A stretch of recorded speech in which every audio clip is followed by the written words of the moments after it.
You get it, right? It's divorce. Staying with you is just boring. I was too stunned to speak. I had suspected he might be cheating. But I've never imagined I'd be handed divorce papers like this. Why? I prefer younger women to an old lady like you. That's all there is to it. There was nothing left to say after that. All I could muster was a simple, "Thank you for everything."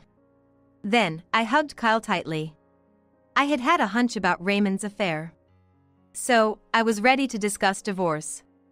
But that was a conversation meant for just the two of us. Not in front of our child. Bringing his mistress home was utterly unacceptable. I reached my breaking point. If that's how he wanted it, I was prepared to fight back hard. It's too late for regrets now. Cry all you want when you've lost everything. I glared at Raymond sternly. My name is Yasmin Davis. I currently work at a furniture store. I've always loved interior design, so I have no major complaints about my job. I was fortunate in my personal life, getting married to Raymond at 31 and blessed with a son, Kyle. So, my life should have been smooth sailing.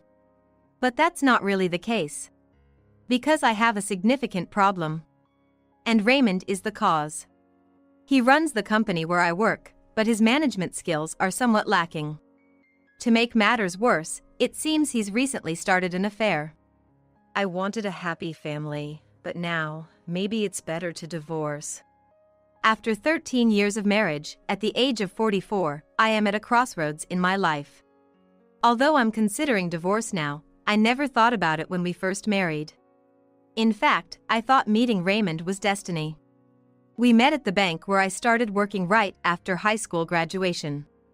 It was the middle of a recession, and being able to get a job straight out of high school was fortunate. Anyway, I was grateful for the employment and dedicated myself to my daily work. It was a few years into my job. Raymond first visited the bank.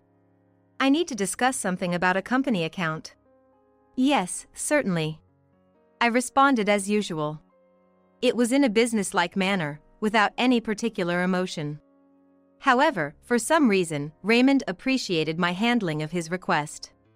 Thank you for your help, Raymond said to me and left. He's strangely suave. I thought to myself at that moment. But just a few days later, on a Sunday, I ran into him again at a store I had casually stopped by. Wait, you are from the bank? Oh, the other day. Raymond looked uneasy. Did I do something wrong? No, I'm just here on a completely personal matter. I'm looking for a table for my home. Oh, is that so? Raymond said with a smile. His expression softened.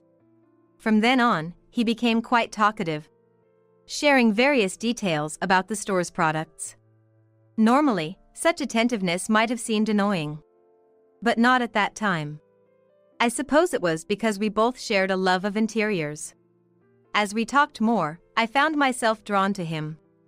Eventually, I began visiting the store every weekend, and before I knew it, I was married to Raymond. After the wedding, I quit my job at the bank to become a homemaker. Raymond's store carried only high-end items. He seemed to be doing well, and I assumed the business was flourishing. That's what I thought. However, soon after, I discovered a shocking truth. It happened a few months into our marriage. Raymond had asked me to visit the store to help organize the warehouse.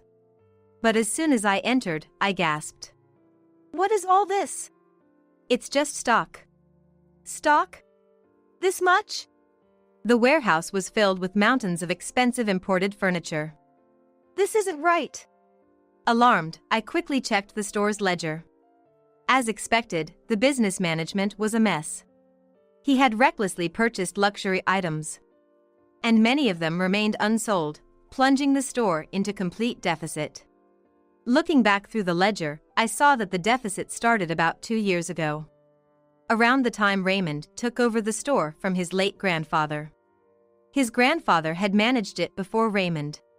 Raymond lacked managerial skills. Realizing this, I hurried to restructure the management. First, I convinced him to give up on selling the luxury furniture. We also revived the custom-made product sales. We're dealing with custom orders again? That just takes more time with the customers. Raymond grumbled, clearly bothered. It takes time, but it's easier to turn a profit than stocking up on unsold luxury items. But For now, let's go back to the method that was working well for everyone until we can resolve these deficits. of course, there's no guarantee it will work. But we live in a small town in the countryside.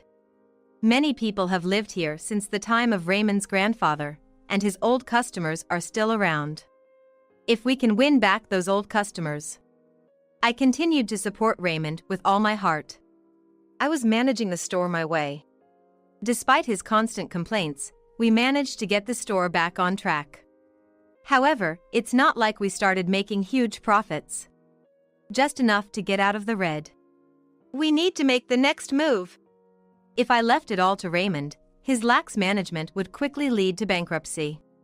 It would surely leave the employees destitute and jeopardize our own livelihood as well. After much thought, I decided to use my experience from my banking days. From today, I'll handle the store's administration. Leave all the back-end work to me. What am I supposed to do then? You're the CEO. You handle the customers. You're good at sales, so go excel at it. Raymond has a way with words. So focusing on sales could really bring in results. This strategy paid off beautifully. Raymond started securing contracts one after another. We also began leasing out the luxury furniture that was just sitting in the warehouse. Combined with Raymond's sales efforts, our performance skyrocketed. And the store regained its former glory. This should stabilize our management. I thought we were finally secure. But then Raymond dropped a bombshell. Business has picked up, so I think we should hire more staff. I agreed with that. But the next moment, I was taken aback. I think we should make my mom help the management. Your mother? What, you got a problem with that? Raymond twisted his mouth. I hesitated. The store had been getting more foot traffic lately, and there were more requests for leases and custom orders. I had always thought about increasing the number of salespeople or sales representatives. I had assumed Raymond thought the same. I gently offered an alternative. Why don't we increase the number of sales representatives? But Mom wants to help out at the store. Raymond's father had passed away a long time ago. In other words, my mother-in-law lives alone. Whether she was bored or dazzled by our improved performance, she was not the right fit for our company. I tried to persuade her to give up the idea. But then, my pregnancy was confirmed. Seizing the opportunity, my mother-in-law approached me. It's tough to work while you're pregnant, right? Let me work in your place just for that time. Do you have any work experience? I'll be fine.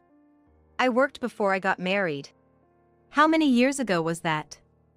I couldn't bring myself to say it.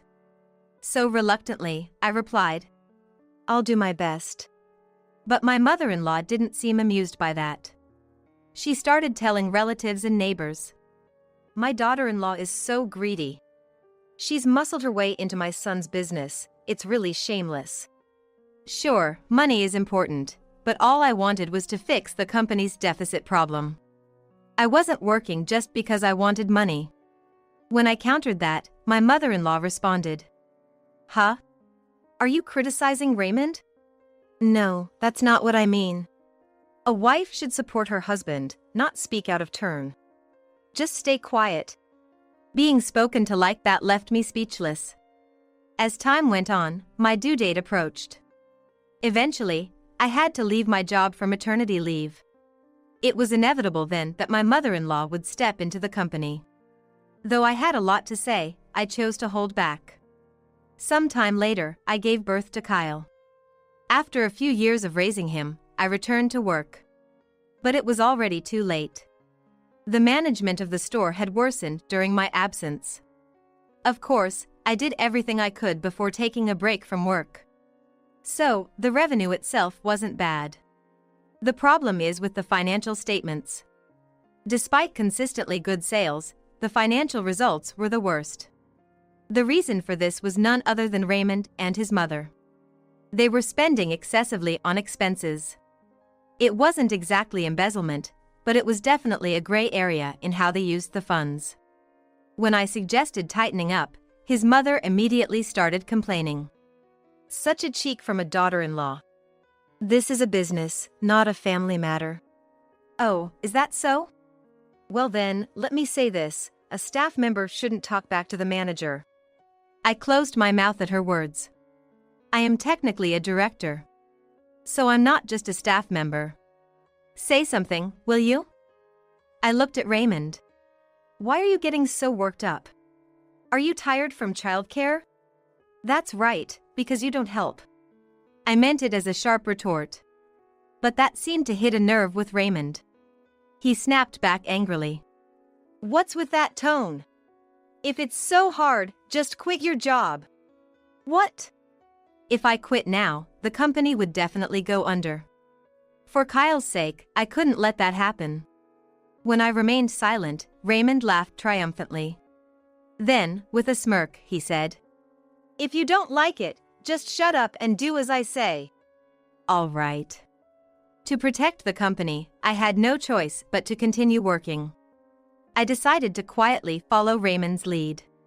While Kyle was progressing into elementary school, he became less of a handful, which allowed me to concentrate on my work. However, the company's financial situation didn't improve. Of course, it's because of Raymond and his mother-in-law's wasteful spending. I also started to worry about Raymond's lack of involvement with Kyle. He wouldn't show up for Kyle's sports day or school events. And sometimes he wouldn't come home at all. I wonder if he's cheating. There are so many problems, I thought, but confronting Raymond never revealed the truth. You know about the redevelopment happening downtown, right? I'm just working hard to get a new spot in the upcoming building. Does that mean you can't come home? It's not weird. I'm just that busy. He would always deflect like that. One day after work, as I returned home, Kyle mentioned, I'd really like a soccer ball for my birthday next week. Right, you joined the soccer club. I'll make sure to tell your dad. Do you think Dad will come shopping with me? Kyle asked uncertainty. I reflexively patted his head. Don't worry. I'll make sure he finds the time. Okay. I wasn't sure if his anxiety was completely gone, but that was all I could do. After that, I reminded Raymond about Kyle's birthday every chance I got, both at home and at work. Got it, you're being persistent. You do nothing usually, so at least take the day off for his birthday. It's a must. Yeah. A trace of worry remained. For now, all I could do was trust Raymond. With anxiety still inside, I faced the day of Kyle's birthday. I took the day off to cook a feast for Kyle when I suddenly noticed Raymond was about to leave. Are you seriously going to work? I asked, and he just said, there's a surprise. What? Maybe he really did consider Kyle. Relieved, I sent Raymond off. Soon, everything was ready to celebrate Kyle's birthday. Raymond returned. I'm home.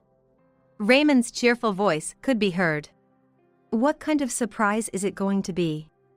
Eager and nervous, I waited as he entered the living room. Sorry to keep you waiting. Here's the surprise. And there, beside him, stood a woman. She was wearing heavy makeup and holding a large shopping bag. I recognized her.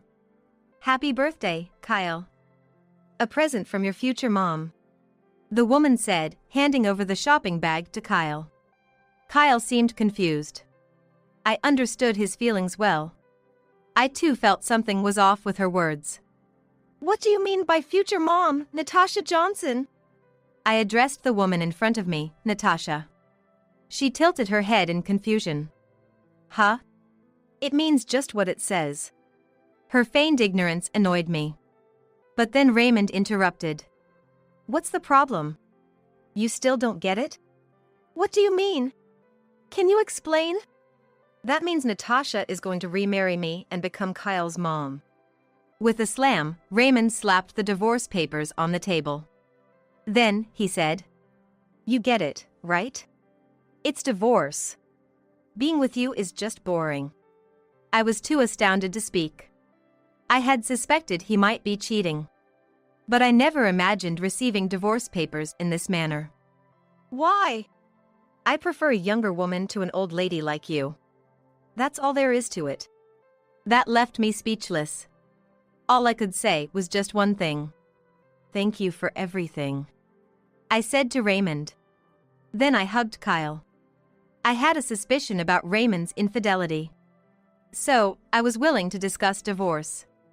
But that was a conversation meant for just the two of us. Not in front of our child. Bringing his mistress home was absolutely unacceptable. I reached my breaking point. If he wanted to play it that way, I was ready to fight back. It's too late for regrets now. Cry all you want when you've lost everything. I gave Raymond a stern look. I also glanced at Natasha. Then Natasha smirked and spoke. "What's with that look?" "Scary. Help me, Raymond." "Oh, are you okay?" "Sorry about the old lady I used to be married to." Raymond comforted Natasha with exaggerated gestures. That only infuriated me more. But right now, caring for the shocked Kyle was my top priority. "Kyle, are you okay?" "Yeah." "Let's go to Grandpa's house, okay?" For now, I took Kyle to my father's place. The discussions would follow. "I'll contact you once I've filed the divorce papers. We'll talk further, okay?" I stated this unilaterally and took Kyle to his room. While calming him, I packed some of his clothes into a bag. "I'm sorry, Kyle, that it's come to this."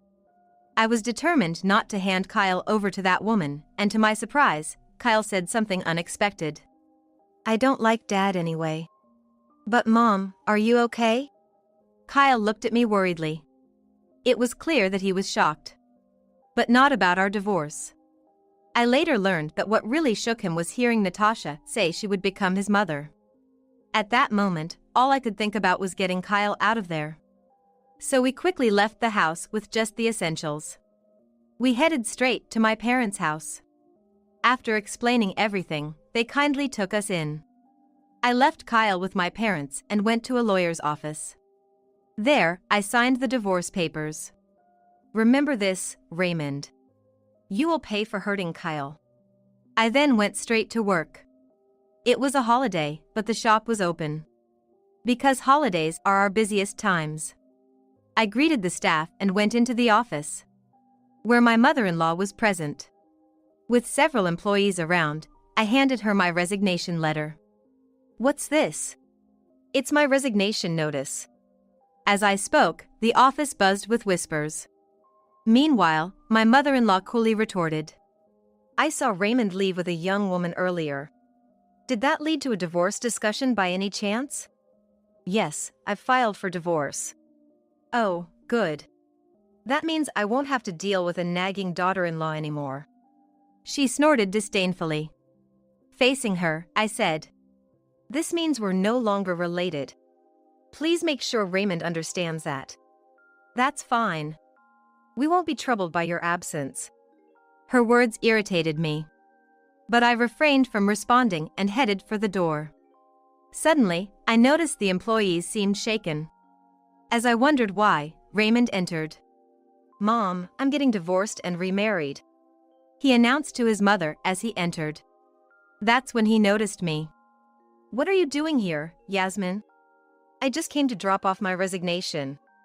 "Okay, this will clear things up." Raymond smirked. Natasha was also there. I glanced at Natasha briefly, then said to Raymond, "Well, the loan repayments will be tough, but I guess you'll all manage somehow." "Loan? What are you talking about?" Raymond looked puzzled. I sighed and responded, "The company's loan. Essentially, it's a debt. Make sure you pay it back." "Huh? Was there such a thing?" Raymond turned to look at an employee. He nodded slightly. "It exists. And you didn't know, even as the CEO? You were supposed to handle the administrative stuff, weren't you?" "That's right. I'll make sure to explain everything before I leave. I headed to my desk. I started up my computer and showed him a particular file. This is a list of the company's loans for operating capital, equipment expenses, and more. There's a lot. Raymond was shocked as he looked over the list. Then he raised his voice at me. What's with these amounts? Why did we take out so many loans? It couldn't be helped. You and your mother kept wasting money. Despite my warnings, the two of them never stopped squandering company funds. Realizing that this would put too much strain on our finances, I had temporarily taken out loans. I managed to slightly cut expenses without their notice and planned to repay the loans with profits. This was how I had been gradually improving our worst financial statements over several years. But all that ends today. From tomorrow, Raymond and his team will have to manage on their own. Moreover, now that I'm leaving, I have one more piece of bad news for them. About that loan, it's due for repayment this month. Huh? What do you mean? Why do we have to pay it all back at once? That's the agreement. Full repayment upon my departure. When seeking the loan, I consulted with the bank, but our financial statements were so poor. They said that while some loans were possible due to good sales, a large amount could not be approved. So, I thought about it. Whether to manage with a little loan or to set up a long-term repayment plan. Ultimately, I chose the latter. And I managed to secure the loan for the company through my own contacts. Meaning, they lent the money based on their trust in me. So, if I'm gone, that assurance vanishes. That's why I arranged for immediate repayment if I quit. What kind of solution is that? It was the only way since you didn't reduce the wasteful expenses. I looked back and forth between Raymond and his mother. Both averted their gazes. There's no grace period for the loan, so if they demand repayment, you'll have to pay it immediately. What are we going to do? We're pouring funds into the downtown redevelopment project right now. I don't know. If you want to avoid bankruptcy, you'll just have to pay it back. What the? Raymond collapsed. Glancing at his mother, she looked bewildered. Seeing their pathetic state was almost amusing, so I continued tauntingly. Well, pay it back before you get any external management interference. Interference in management? If you don't repay the loan, that might happen. Like changing the CEO, for instance. I gave a mock laugh. Then, Raymond started to tremble. I left them there and walked out of the office. Natasha was by the entrance, watching me the whole time. I returned her gaze with a smile. As we passed by each other, Natasha muttered, "You wicked woman! That was you who was cheating, wasn't it?" I thought that but didn't say it aloud. In any case, there was no turning back now. I hoped he would struggle financially. I thought that would happen, but it didn't. Apparently, Raymond had managed to secure funds from somewhere. The lender informed me that the full amount had been repaid. Well then, I'll just have to make my next move. I muttered, plotting my next act of revenge. A few days later, I went to Raymond's house to pick up some of my belongings. Even though I had belongings there, along with Kyle's, I couldn't just enter the house without permission since we were divorced. So, I had called ahead, expecting to be watched. But something was off. Because he was waiting outside at the entrance. Why are you waiting outside? I wanted to ask you something. Ask me what? As I asked back, Raymond continued with an annoyed look. Ever since you left, our clients have been decreasing rapidly. It seems our lease contracts have been cancelled one after another since I left the company. Moreover, the number of custom order clients has dropped, and contracts that were being negotiated have been scrapped. Oh, really? Maybe the problem is with you, not me. Needless to say, I knew why. But it irritated me to just tell him that for free. So, I made a sarcastic comment instead. That suddenly made Raymond angry. Don't play dumb. This is what you're doing, isn't it? On what basis are you saying that? Our employees said it. They said all our current clients are your acquaintances. It turns out the employees understand the company's situation better than Raymond does. Indeed, many of our current clients are my acquaintances. But they are not just simple acquaintances. Many were introduced to me as clients by my uncle on my mother's side, who is in business. So, it's less that I secured the contracts with my connections, and more so through my uncles. Naturally, my relationship with them is superficial, so if I'm gone, it's almost as if they have no connection at all. Obviously, if the company were conducting good business, they would continue relations as clients. But Raymond not only lacks managerial skills but also mixes personal matters into business, like appointing his mother as an officer. It's no wonder there's uncertainty about the future of the company. That's likely why deals are falling apart. Too bad, isn't it? Don't joke around. You must be saying unnecessary things, right? I'm sorry, but I just left the company. If contracts are being cancelled, maybe it's because of incompetence? At my words, Raymond was at a loss for words. He looked at me with frustration, and I continued. It's misguided to blame me. Everything that's happening is the result of seeds you sowed. That's not true. It is true. You are the business manager. You cheated. You are the one who discarded me. Maybe now he realizes just how much he relied on me. However, understanding this now won't bring back what's been lost. I snorted dismissively, and Raymond, tears in his eyes, bit his lip. I slipped past him into the house. And I packed up my and Kyle's belongings.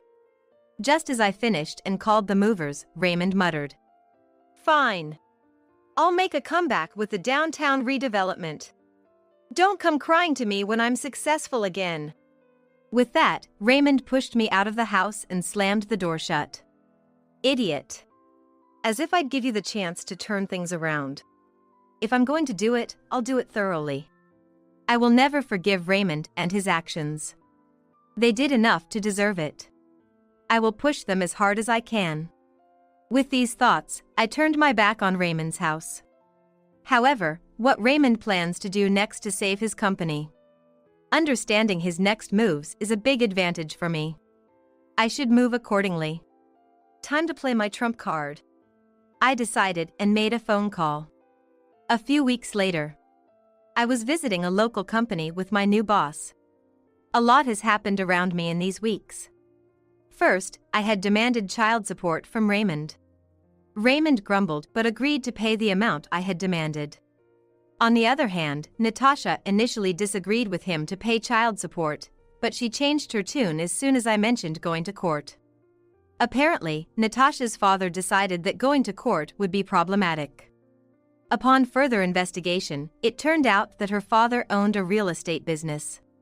He seemed concerned about being perceived as having issues related to the downtown redevelopment project. This redevelopment project is one of the larger public works.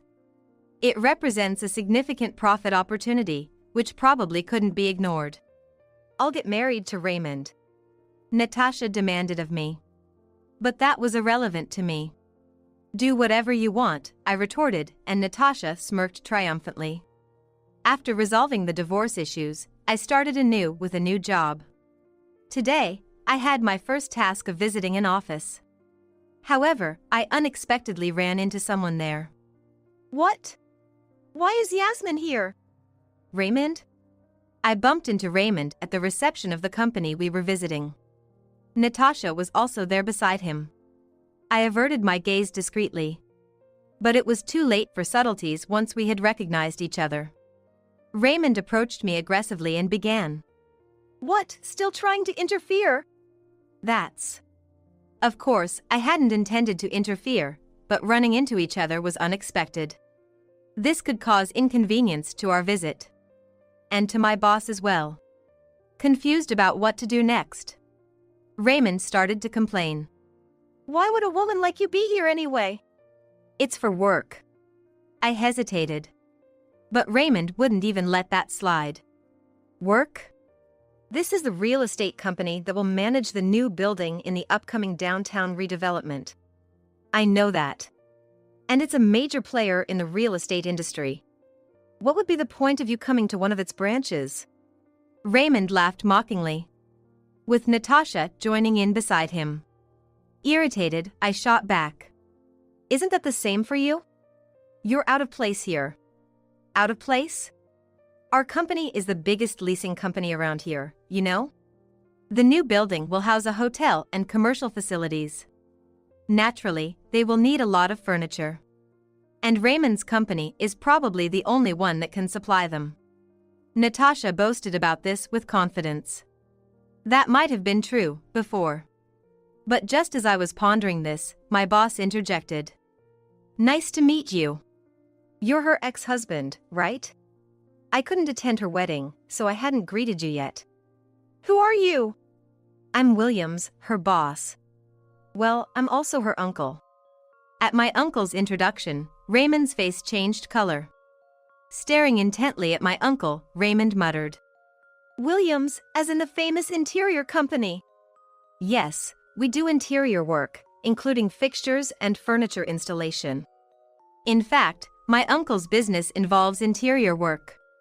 This includes painting, plastering, and wallpapering, among other tasks. In addition to this, his company also handles furniture construction, which involves making built-in furniture. His company has furniture craftsmen on staff.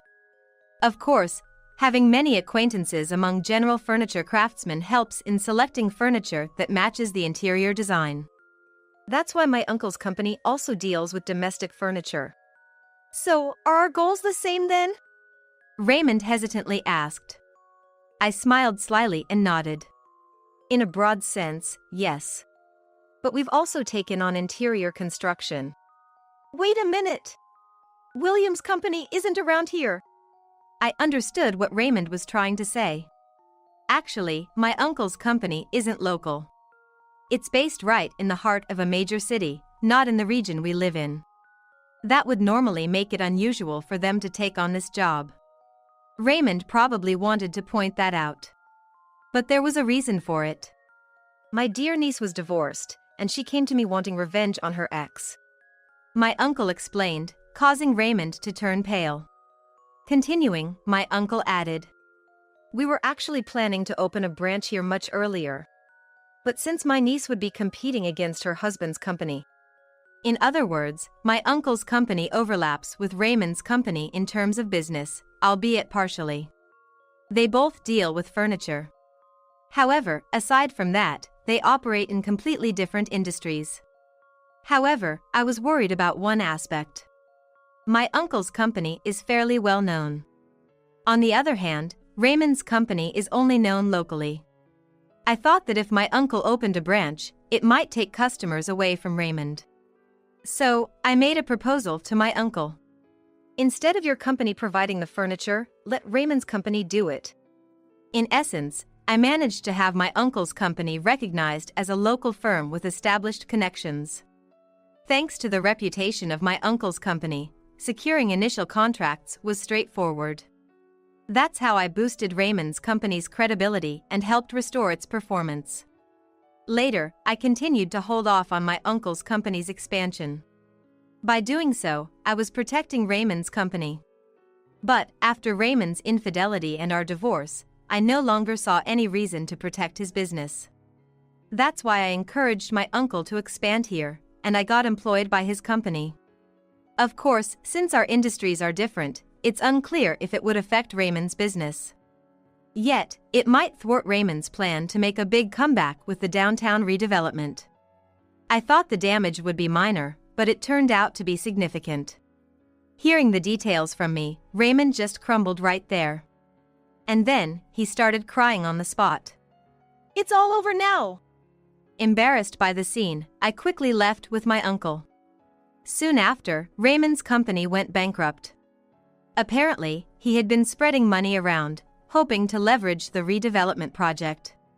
And he had been secretly moving funds to unauthorized persons. All of it went to waste, and the inability to recover the funds led to the bankruptcy. Furthermore, it was revealed that he had been borrowing heavily to repay the company's loans, which turned out to be his personal debts. Raymond is now facing a significant amount of debt repayment. Interestingly, Raymond has started working as a construction worker on the redevelopment site to pay off his debts.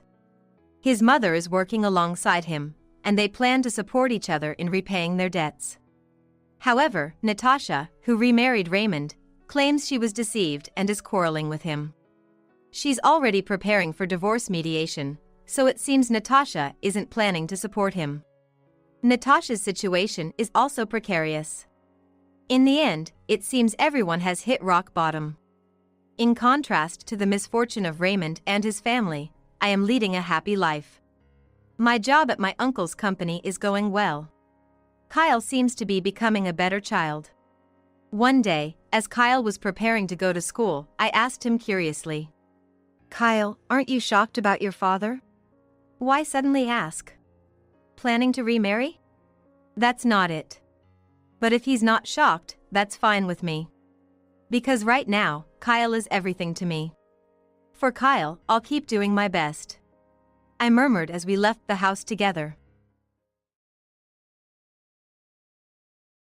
Being a good wife, not at all. Rather, she's more like a slave. My mother-in-law scoffed, her disdain evident as she vehemently denied any praise I received from her friends at the home party she hosted. Instead of acknowledging me as a good wife, she brazenly declared me a slave, then laughed vulgarly. Hosting weekend home parties with her friends was her hobby.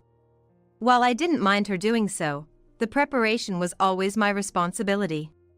Even if I had a high fever, taking a break was out of the question.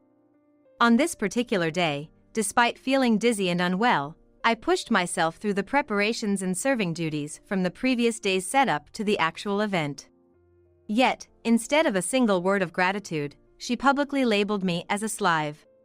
Though I had been treated like a servant before, her words cut deeper than ever before, nearly bringing tears to my eyes. It was then that something inside me snapped. A slave. But indeed, that's exactly what this life is like. Even when I confided in my husband, he always sided with my mother-in-law and never listened to my side of the story. Will I spend the rest of my life as a slave for in-laws? No, that's absolutely not an option. To break free from this situation, I pondered what I could do, and as a result, I decided to take action. It's time to play my cards. I devised a plan directed at my mother-in-law and husband. Those two who have oppressed me for so long. For revenge against these two of them, I decided to shed the mask of the obedient wife and enact my revenge. My mother-in-law still looks down on me, laughing. She was unaware of the downward spiral awaiting them. I'm Carol, 45 years old. My husband works for a company that requires him to transfer often, and currently, he's on a solo assignment. Not long after we got married, when it became clear that he would have to leave this town, which is our hometown, due to a job transfer, he told me that I would have to live with his mother. I was surprised by the sudden announcement, but by the time he told me, the decision for us to live together had already been made between him and his mother, and I was merely informed afterwards. It was a late marriage, and I figured such a situation would arise sooner or later, but it came much earlier and more abruptly than expected, and most importantly, my husband was away on his assignment. Living alone with my mother-in-law while my husband was away wasn't something I had anticipated. Both my mother-in-law and my husband hold traditional values strongly, believing that a wife should not earn more than her husband and must devote herself to her husband's family. Ever since we started dating, I naturally ended up doing more for my husband and taking more care of things. It was because I was 5 years older than him, and I didn't feel uncomfortable about it. However, when it came time to get married and I visited my husband's family to formally introduce myself, my mother-in-law quickly lectured me on what it means to be a wife. She spoke about how much she had devoted herself to her deceased husband and his family, leaving me utterly stunned. When I glanced at my husband for help, he coolly told me, "Make sure you listen to her." It was then that I first realized the difference in values between my husband and me. Nevertheless, the marriage discussions moved forward quickly, and feeling that it was my last chance due to my age, I couldn't bring myself to speak up. Though I had concerns about getting along with such a mother-in-law and the difference in values with my husband, I loved him and kept telling myself that we would manage, and so we went ahead and got married as planned. Before marriage, I was a career-driven woman, working at a major bank, and earned a higher salary than most of my peers. My hard work was recognized, and I held a significant position, which I found very fulfilling. Despite my favorable circumstances, I had no choice but to quit my job once we married. My mother-in-law would never allow me to work at a better company and earn more than her son. She pressured me to quit my job, concerned about appearances, saying, "If my daughter-in-law works there, people will think my son can't provide." My husband worked as a salesperson at a small to medium enterprise. Due to the difference in the size of our companies, there was indeed a difference in our salaries. However, I didn't care about that, and I argued that the world today doesn't follow the norms my mother-in-law insisted on. No matter what I said, she wouldn't listen. In desperation, I asked my husband to persuade her. Yet, all he did was sigh and say, "Just listen to what Mom says," without taking my side.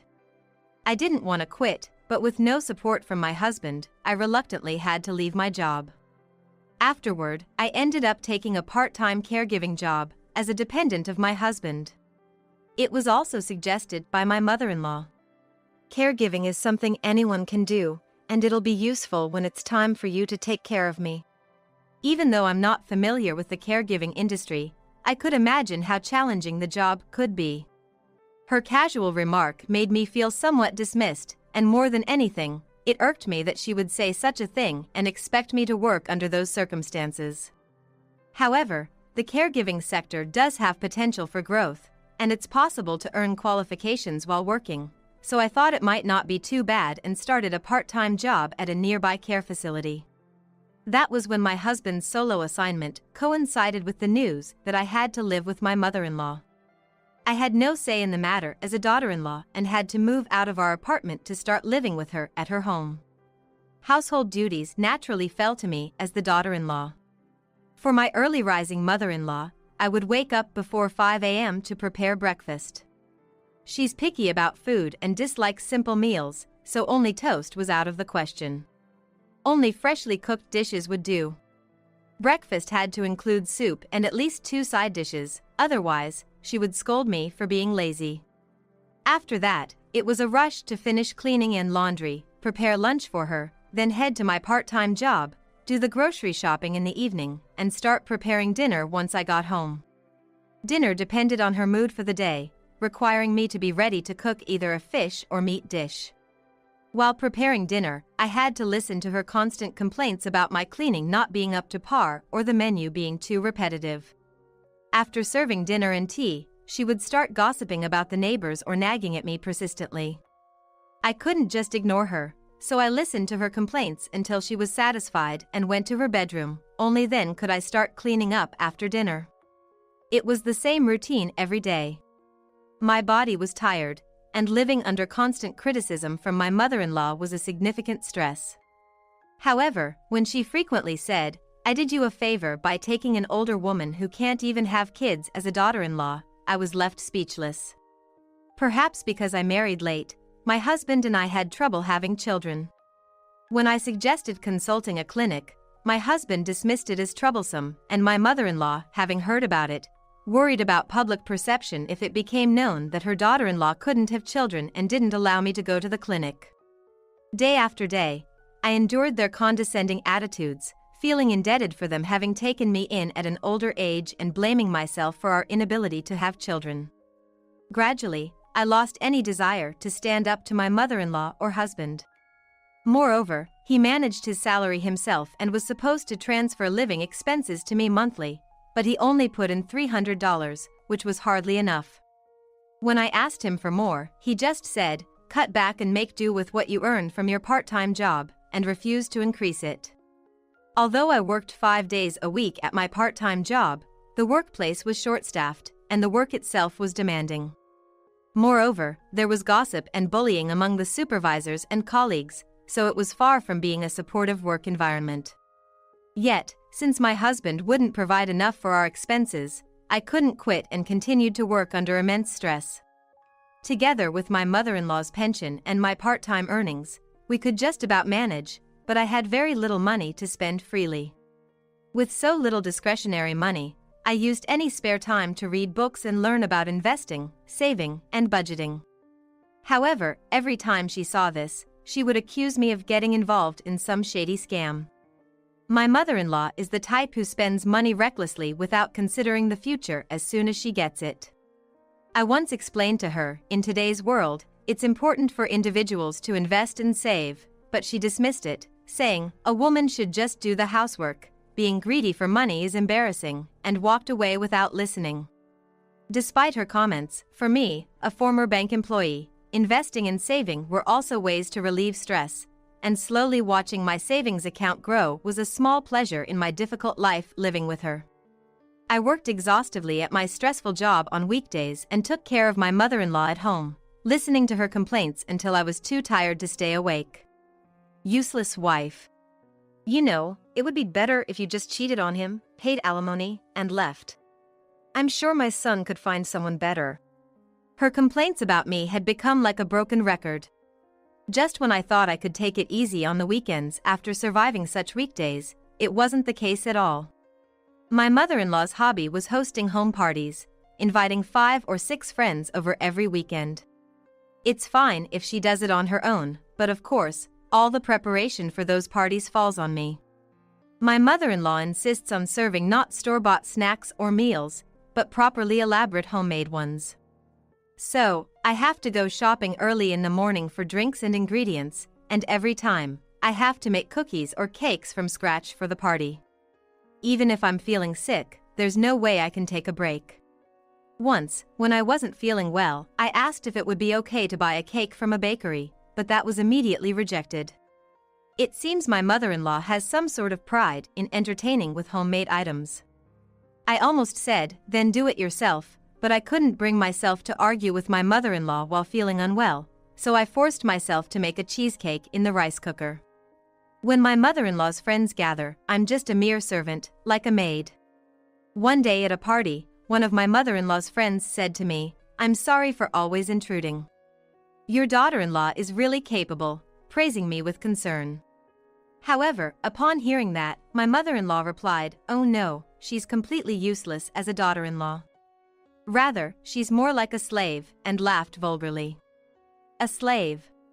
But indeed, that's exactly what this life is like. Will I spend the rest of my life as a slave? Hearing her words, I felt despair. There's only one way to escape this situation. Because I had been living a life dominated by my mother-in-law and husband, I had convinced myself that I couldn't live alone. But on that day, for the first time, the idea of divorce crossed my mind. After a while, as I continued to write in my diary, I realized once again that divorce was the only option for me. And then, I thought about telling my husband about the current situation, where I was considering divorce, in order to get him involved. Because if my husband empathized with me and the situation changed, it would be the most peaceful resolution. However, I also realized that it was more likely that things wouldn't go so smoothly. If my husband could change so easily, we wouldn't be in this mess right now. In addition to my diary, I decided to carry a voice recorder with me so that I could submit evidence in case of divorce. After a while, my husband returned home from his assignment. My mother-in-law was clearly delighted to see her son again after a long time. I waited for a chance to be alone with my husband and then brought up the topic of my current painful feelings and the fact that I was considering divorce. Upon hearing the word divorce, I had hoped that my husband would be somewhat shaken and willing to listen. However, he responded with irritation, saying, "It's your fault. I don't want to come back to a house where the relationship between my wife and mother is bad," and stormed off. He then proceeded to blame me, taking at face value the complaints about me that he had heard from his mother. It seemed that she had been gossiping to my husband, painting me as a useless wife who only thinks about shady money matters without doing any housework. I was angry at her for spreading lies, but I was also disappointed in my husband for believing them without question. I realized that I had been foolish to hope that he would trust me. He trusted his mother over me, the person he supposedly loved and married. As my husband unilaterally berated me in shock, he quickly left the room. There was no chance to have a calm conversation with him. Reluctantly, I went to the living room, where my husband had returned and my mother-in-law was enthusiastically preparing dinner. Since she never did any housework, she had no idea where anything was, and her clumsy movements caused things to spill and dishes to break, leaving the kitchen in a terrible mess. Mother, should I help? I offered, seeing the dire state of affairs, but that seemed to offend her. Don't patronize me, she snapped, seemingly incensed by my offer. You're probably the reason we're in this mess with your sloppy cleaning. Trying to shift the blame onto me. Since I'm the only one who ever cooks, isn't it only natural that I organize things where it's convenient for me? Please don't blame me for your mistakes. Having just found out moments ago that she had been lying to my husband, I would usually have backed down silently, but this time, I found myself responding to her with a strong tone. I never expected to retort back at her, and my mother-in-law, taken aback by my unexpected response, looked at me in surprise. However, her expression quickly turned red with anger, and she exploded, pushing me forcefully. As I stumbled backward, she had left a pot of boiling hot stew for dinner. The pot toppled over from the stove, and its scalding contents splattered onto my arm. I screamed in agony at the intense heat. Upon hearing my cry, my husband also came to the kitchen. Despite the situation of the pot toppling over and me writhing in pain nearby, my husband's first concern was for his mother's injury. After confirming her safety, he then angrily yelled at me, saying, "All the effort Mom made for dinner has gone to waste because of you. Isn't it clear that I'm the one who should be worried in this situation?" In shock and pain, unable to find words, she chimed in, "She really is useless, isn't she? Absolutely worthless," joining my husband in berating me. Under the barrage of insults from both of them, emotions I had suppressed until then burst forth as tears. I can't take it anymore. With that thought in mind, I stood up, shielding my injured arm, rushed out to the living room, grabbed my bag, and fled from my in-laws' house. After walking a bit, I hailed a taxi and went to the emergency room, where I received first aid for my arm.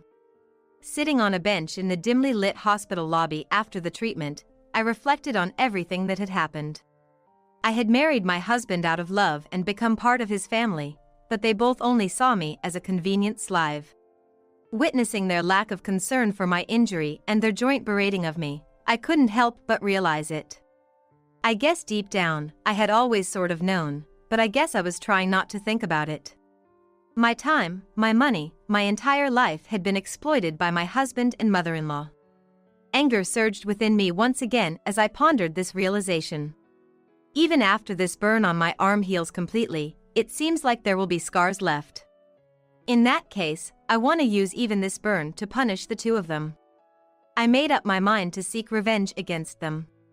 That night, I stayed at a nearby business hotel. I had packed my bag when I left home, including essentials like my wallet and ID, so I didn't have any trouble. The next morning, after receiving treatment at the hospital again, I mustered up the courage to return to my in-laws' house, where my husband and mother-in-law were. They were waiting for me at home, and I was severely berated for leaving the house without permission the previous night. I expected them to be furious. No matter what they said, I didn't resist and appeared to be reflecting obediently. 2 weeks passed since then. I obediently took care of my mother-in-law as before, listened to her orders obediently, and acted as a submissive wife. I allowed my mother-in-law to continue her usual snide remarks, insults, and verbal abuse. My husband returned to his assignment as soon as I got home, but he must have been relieved to hear from my mother-in-law that I was behaving obediently again. However, I secretly took action, pretending to go to work or the hospital while actually going to free legal consultations. Then, on a weekend morning 2 weeks later, still dimly lit in the early hours, I left my in-laws' house with a suitcase packed with my belongings that I had been gradually gathering, abandoning all household chores such as preparing breakfast and my mother-in-law's home party. She would probably be surprised to wake up and find me gone from the house. When I arrived at the business hotel I had chosen as a temporary refuge, I found numerous missed calls from her. She must have contacted my husband as well, as I received several emails from him, some of which, when I checked the contents, were provocative messages like, there are plenty of younger and more useful wives than you. If you can divorce, go ahead and try." As I was checking his emails, another call came in from my mother-in-law, so I decided to answer the phone. On the other end of the line, she was screaming hysterically about how I had ruined her home party and abandoned my household duties. "This useless wife! Instead of slacking off, just get out of here." To her words, I replied firmly, "Don't worry. I'm already at my new place, and I won't be coming back there." She seemed surprised by my response and let out a flustered voice. She probably never expected me, who had been obedient for so long, to actually leave now. Since making this plan, I had been obediently pretending on the surface while quietly preparing step by step. I kept recording all the verbal abuse and violence at home in my diary, carried a voice recorder with me, and made sure to record audio evidence as well. And the burn on my arm caused by her violence, I got a diagnosis from the clinic and had a medical certificate made. Although I had little money to spare, thanks to saving diligently and investing, I managed to accumulate enough money to live in a business hotel for a while. To my mother-in-law, who was left speechless with surprise, I conveyed my intention to divorce my husband and informed her that I would communicate through a lawyer, then unilaterally hung up the phone. After that, I was able to find a new place to live safely.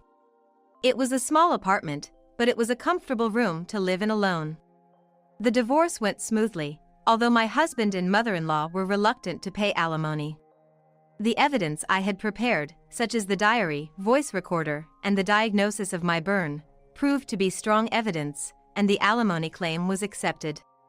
It took several months, but the divorce was finalized without any major issues. I was filled with joy at finally being free, after having all my time and money exploited. I felt incredibly liberated at the thought of living without being controlled by anyone. On the other hand, my ex-husband quickly remarried a younger woman after our divorce. I had suspected this might happen, as he had been cheating on me throughout our marriage while away on business trips. The place where my ex-husband worked away from home and my in-laws' house were not that far apart. It wasn't financially or time-wise difficult for him to come back on weekends. Despite that, he rarely came home, and I realized he was cheating when I overheard him talking to someone who sounded like his mistress on the phone during a previous visit. I could have pursued this matter during the divorce proceedings, but I was more eager to be freed from him and mother-in-law quickly, so I chose not to mention it, fearing my husband might object to the divorce if I did. If I could be free, it didn't matter to me whether he cheated or remarried afterwards. When I had settled into my new home and was living alone, I received a phone call from my ex-husband. I was wary of what it could be about, but I couldn't ignore it, thinking it might be something important, so reluctantly, I answered the phone. To my surprise, he sounded quite worn out on the other end of the line. I asked what was wrong, and he told me that his new wife had been using up his savings. His new wife was 15 years younger than him and had a strong personality. It seems like she flatly refused to be taught the mindset of being a wife by my ex-husband and his mother, just as I had been when I first came into the family. Furthermore, she freely squandered his income and savings, neglected household chores, and instead of me, it was now them who were being manipulated and exhausted by her. No matter what they said to her, she adopted a condescending attitude, saying, "I became an old divorced man's wife, so it's only natural." Realizing the situation they were in, he expressed his gratitude for the way I had managed to make ends meet with little money, without complaining, and taking care of household chores and his mother. He pleaded with me, saying, "Let's just forget about that happened before. Please withdraw the alimony and come back." Upon hearing his words, I let out a sigh from the bottom of my heart. His new wife seems to be quite a spendthrift and has some peculiar habits, but I doubt there's anyone in this day and age who would willingly become the ideal wife my ex-husband and his mother envision. Still unaware of such things, it's astonishing that they can say, "Let's just forget about it," regarding the pain I endured. And when I heard the line about being an old divorced man's wife, I couldn't help but laugh. That's just the same as me being constantly told, "I married an older wife," isn't it? It was ironic that my ex-husband is now being told the same thing as he used to say to me, and I can't help but feel a sense of satisfaction. I responded to his plea to come back with a firm there's no obligation for me to do so and hung up, blocking his calls. As for what happened afterward, my ex-husband's mother, who used to treat me like a slave when I was there, ended up being treated like one by his new wife, and she couldn't even hold the beloved home parties anymore. Not only that, rumors spread in the neighborhood that she bullied me into divorce, and it seems like she's grown distant from her friends.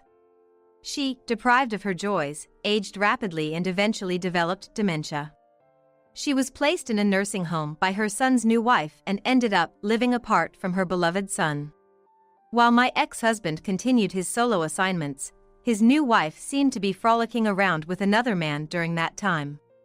His savings were rapidly dwindling, and he was under pressure to pay me alimony, so his life suddenly became difficult, and he even started working part-time at night. Thinking that maybe his new wife would change if they had a child, he visited a fertility clinic. What he found out there was that the problem lay with him. My ex-husband, who never imagined that he could be the problem, fell into depression and lost his confidence. I wanted to complain about him calling me an infertile wife without any basis, but it seems he has had enough suffering, and his mother is already in a state where she can't hold a conversation. As for me, I utilized the investment and saving knowledge I learned during my marriage to obtain qualifications.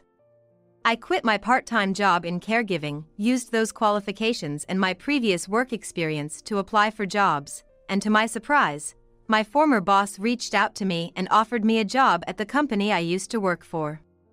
And I was hired as a full-time employee once again. Being able to return to the beloved job I thought I could never go back to filled me with surprise and joy, and I'm looking forward to the future with excitement. Though my marriage life was tough and painful, by taking courage and action, I have now found happiness. Having been exploited by my ex-husband and mother-in-law, I'll live for myself from now on. That's the resolution I've made anew. Daddy said that what happened that night must remain a secret, and that I mustn't tell anyone, but I. Nellie started to cry as she recalled the painful memory while talking. What do you mean? What happened? Actually, Dad was in my room. And then, Nellie revealed a truth that shocked me. I can't believe my husband would do such a thing. My husband still claims he sleeps in our daughter's room just to get some communication. To verify the testimony that my daughter bravely shared, I carefully removed my husband's pants late at night while making sure he didn't wake up. It's just as Nellie said. Then an unbelievable truth was discovered. My name is Ruby.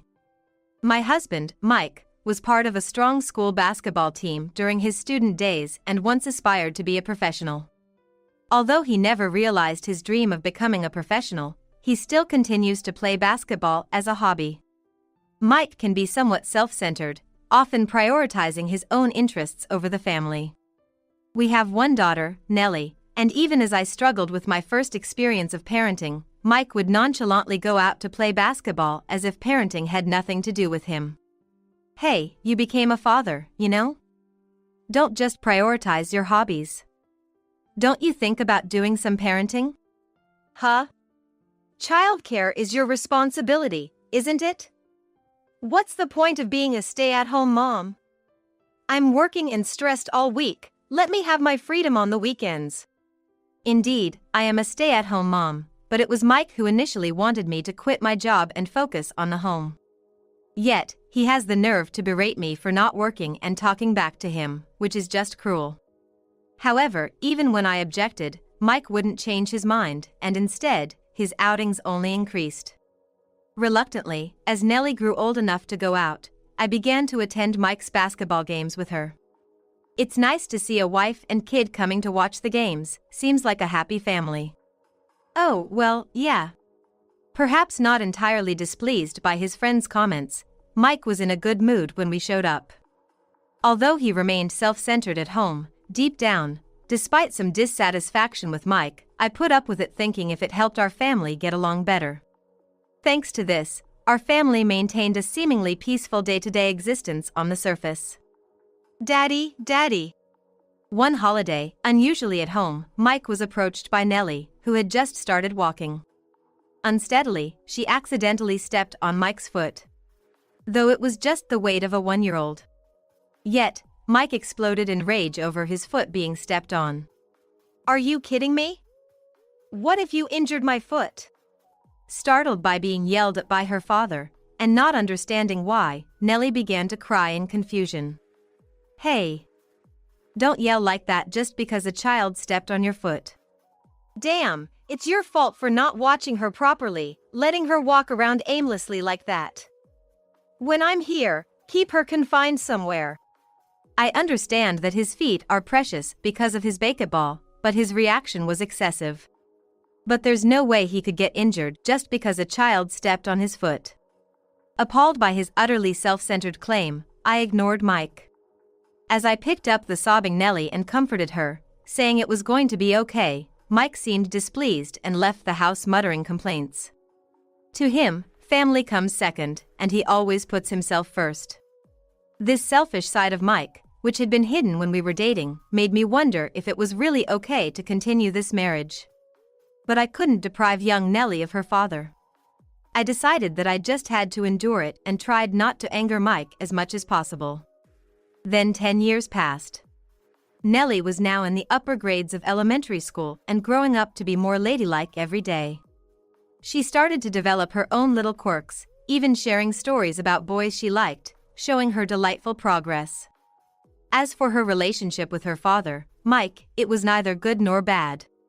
Mike continued to do as he pleased, spending his weekends on his hobbies, rarely being home. You guys being there makes it hard for me to focus on my play. You don't need to come watch the games anymore. While Nellie and I used to frequently watch his games when she was younger, recently, Mike had told us not to bother coming, and that stopped as well. I didn't particularly have an interest in basketball. My visits were more about appeasing Mike, so when he said no more visits, I quietly stopped going. This change meant Nellie and I could spend our weekends leisurely together, which honestly suited me better. However, around this time, our family began to receive malicious pranks from someone. Just this morning, when I went to pick up the newspaper, I found a plastic bag stuffed inside the mailbox. Again, who could it be? The contents, emitting a foul odor, were nothing but rotting garbage.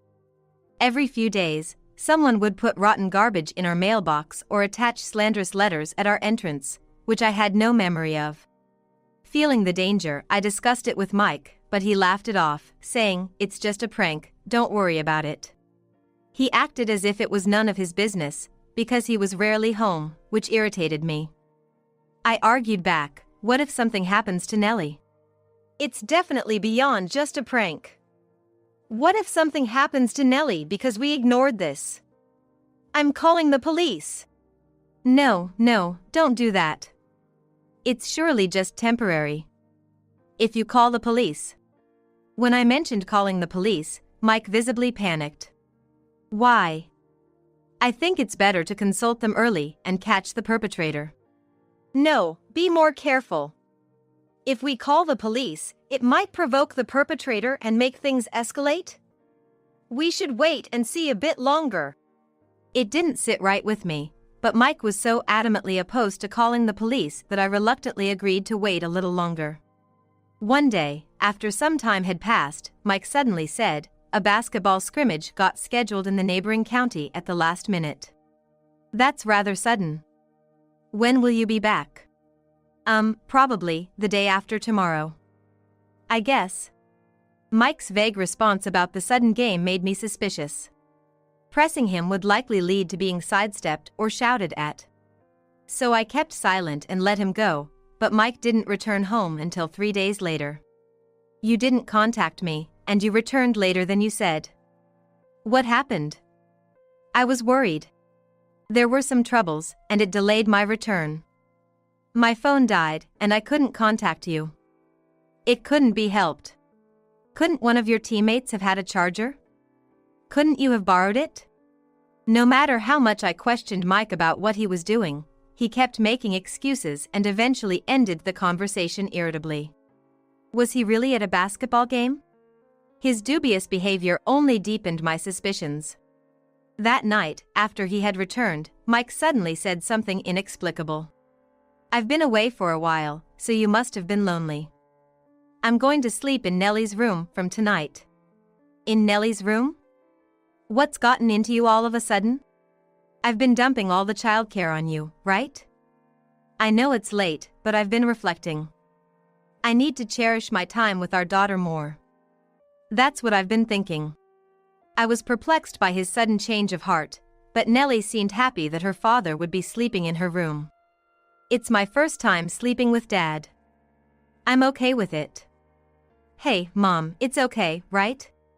Although Nellie hadn't often expressed feeling lonely despite her father's frequent absences, she probably really missed him. Though I was still confused, seeing Nellie's reaction, I agreed to let Mike sleep in her bedroom. Previously, he would get upset just by Nellie touching his leg. What a change of heart, I wondered. Mike's strange behavior had another aspect. Previously, he would wear shorts around the house, but from that day, he started wearing long pants.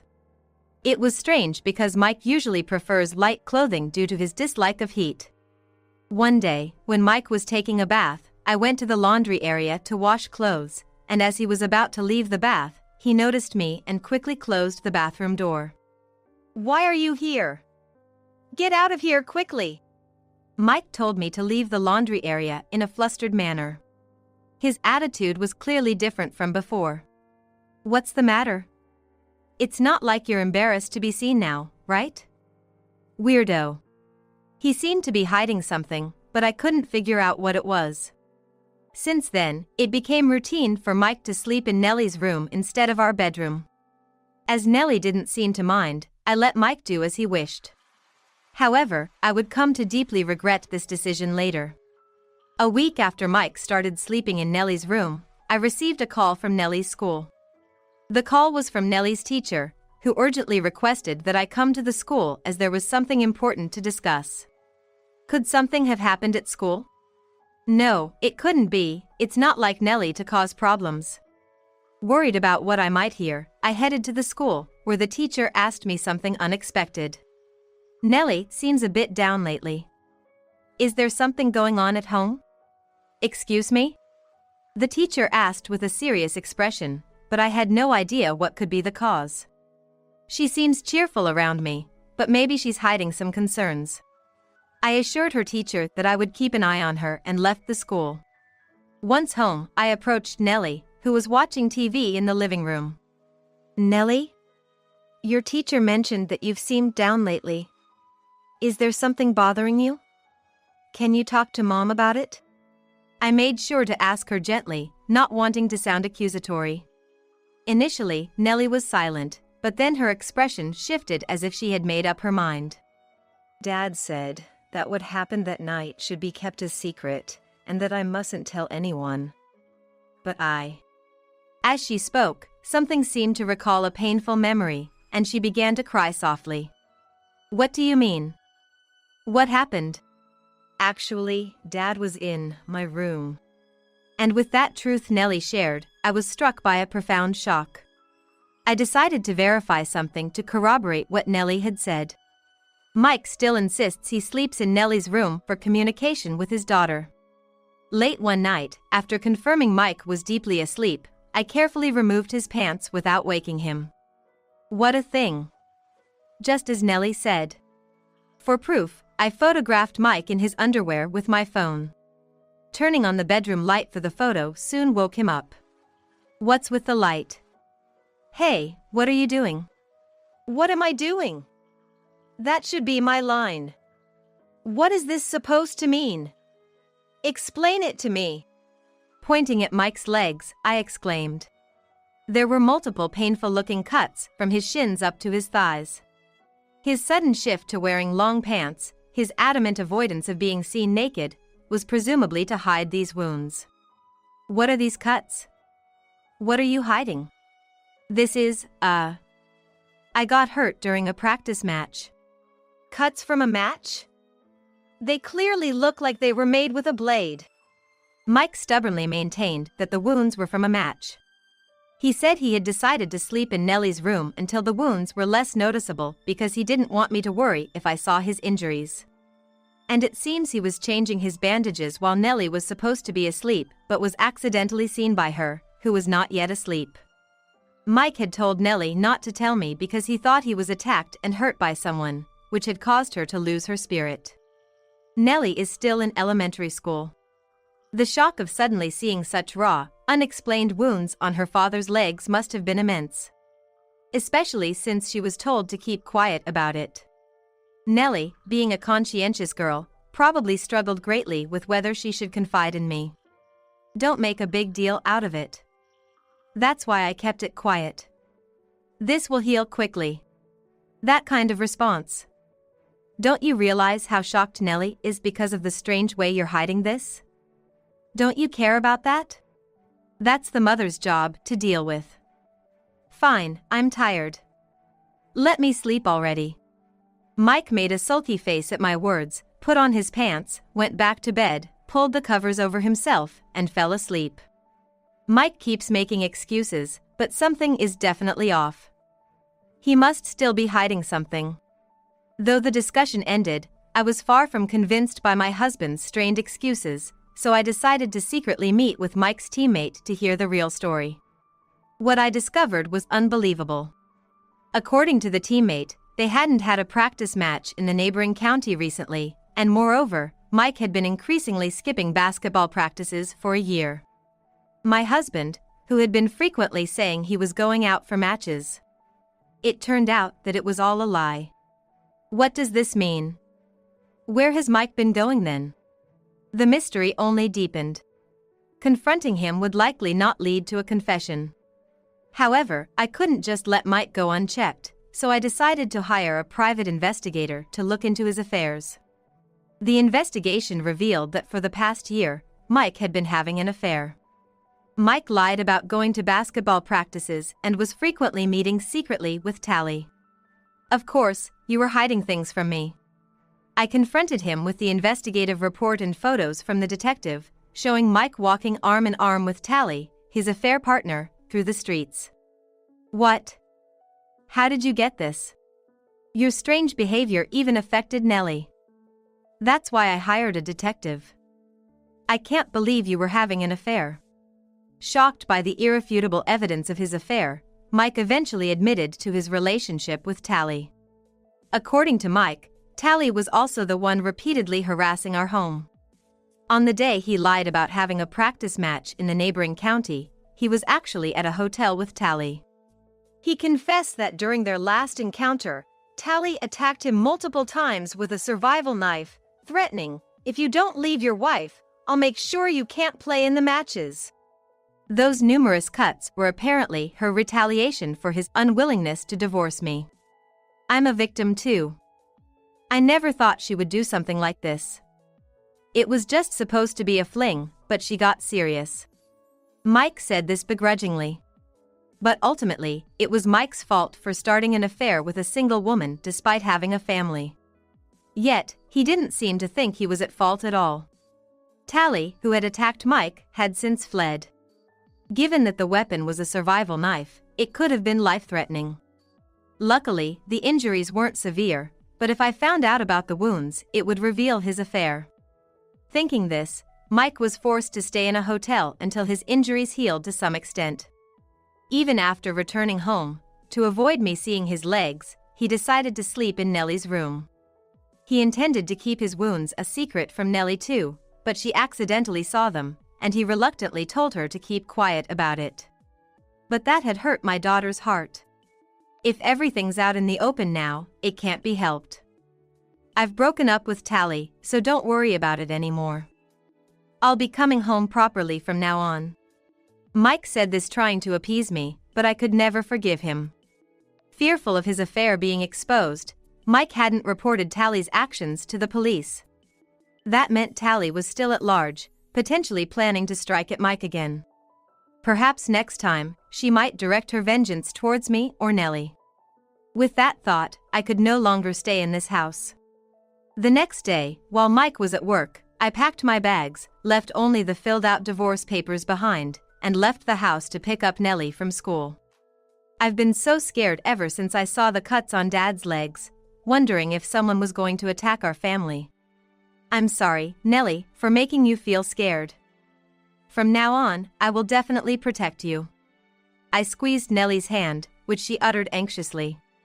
Mike can't be relied upon. It's up to me to protect her. We explained our situation and decided to stay with my sister's family for a while. Later, when Mike, unaware of anything, returned home, Tally was waiting for him with a survival knife. How long will you make me wait? Divorce your wife now. Wait, just wait. Startled by Tally's frantic demeanor, Mike dashed out of the house screaming for help. Luckily, it was a busy time with many pedestrians around. Seeing Tally chasing Mike with a survival knife and screaming, someone quickly called the police, and Tally was arrested on the spot. When I learned about this on the news, I felt relieved, yet I shuddered at the thought that if we had delayed our escape, we too might have been harmed. But now that she's been caught, maybe it's time to lighten up and come back home. Mike began sending such messages daily. In his mind, everything was over, but I couldn't imagine getting back with a man who had betrayed his family and put us in danger. When I made it clear that there was no chance of rebuilding our relationship and that we could not continue as a couple, Mike threw a tantrum. Infidelity is something any man does. I'm not getting a divorce. I'm not in the wrong. I've torn up the divorce papers, so come back. Refusing to admit his faults, and persisting in not wanting a divorce, the negotiations dragged on and escalated to a lawsuit. However, the evidence of infidelity I had gathered secretly through a detective paid off, and the court fully recognized my claims. The divorce was finally granted, and Mike was ordered to pay me a substantial amount in alimony and child support. Until the end, Mike kept asking me and Amy to come back, but of course Amy had long since lost any affection for her father. I don't want to live with someone who made Mom suffer. You never really cared about us, did you? Such ingratitude. Have you forgotten all I've done for you, you ungrateful child? Whether hurt by Amy's words, Mike cursed his fate as a parent. I don't even remember being raised by you. I never want to see you again. Whether it was those final words that did it, realizing his daughter despised him, Mike slumped down, defeated. Later, the news reported that Tally, arrested for assault, showed no remorse.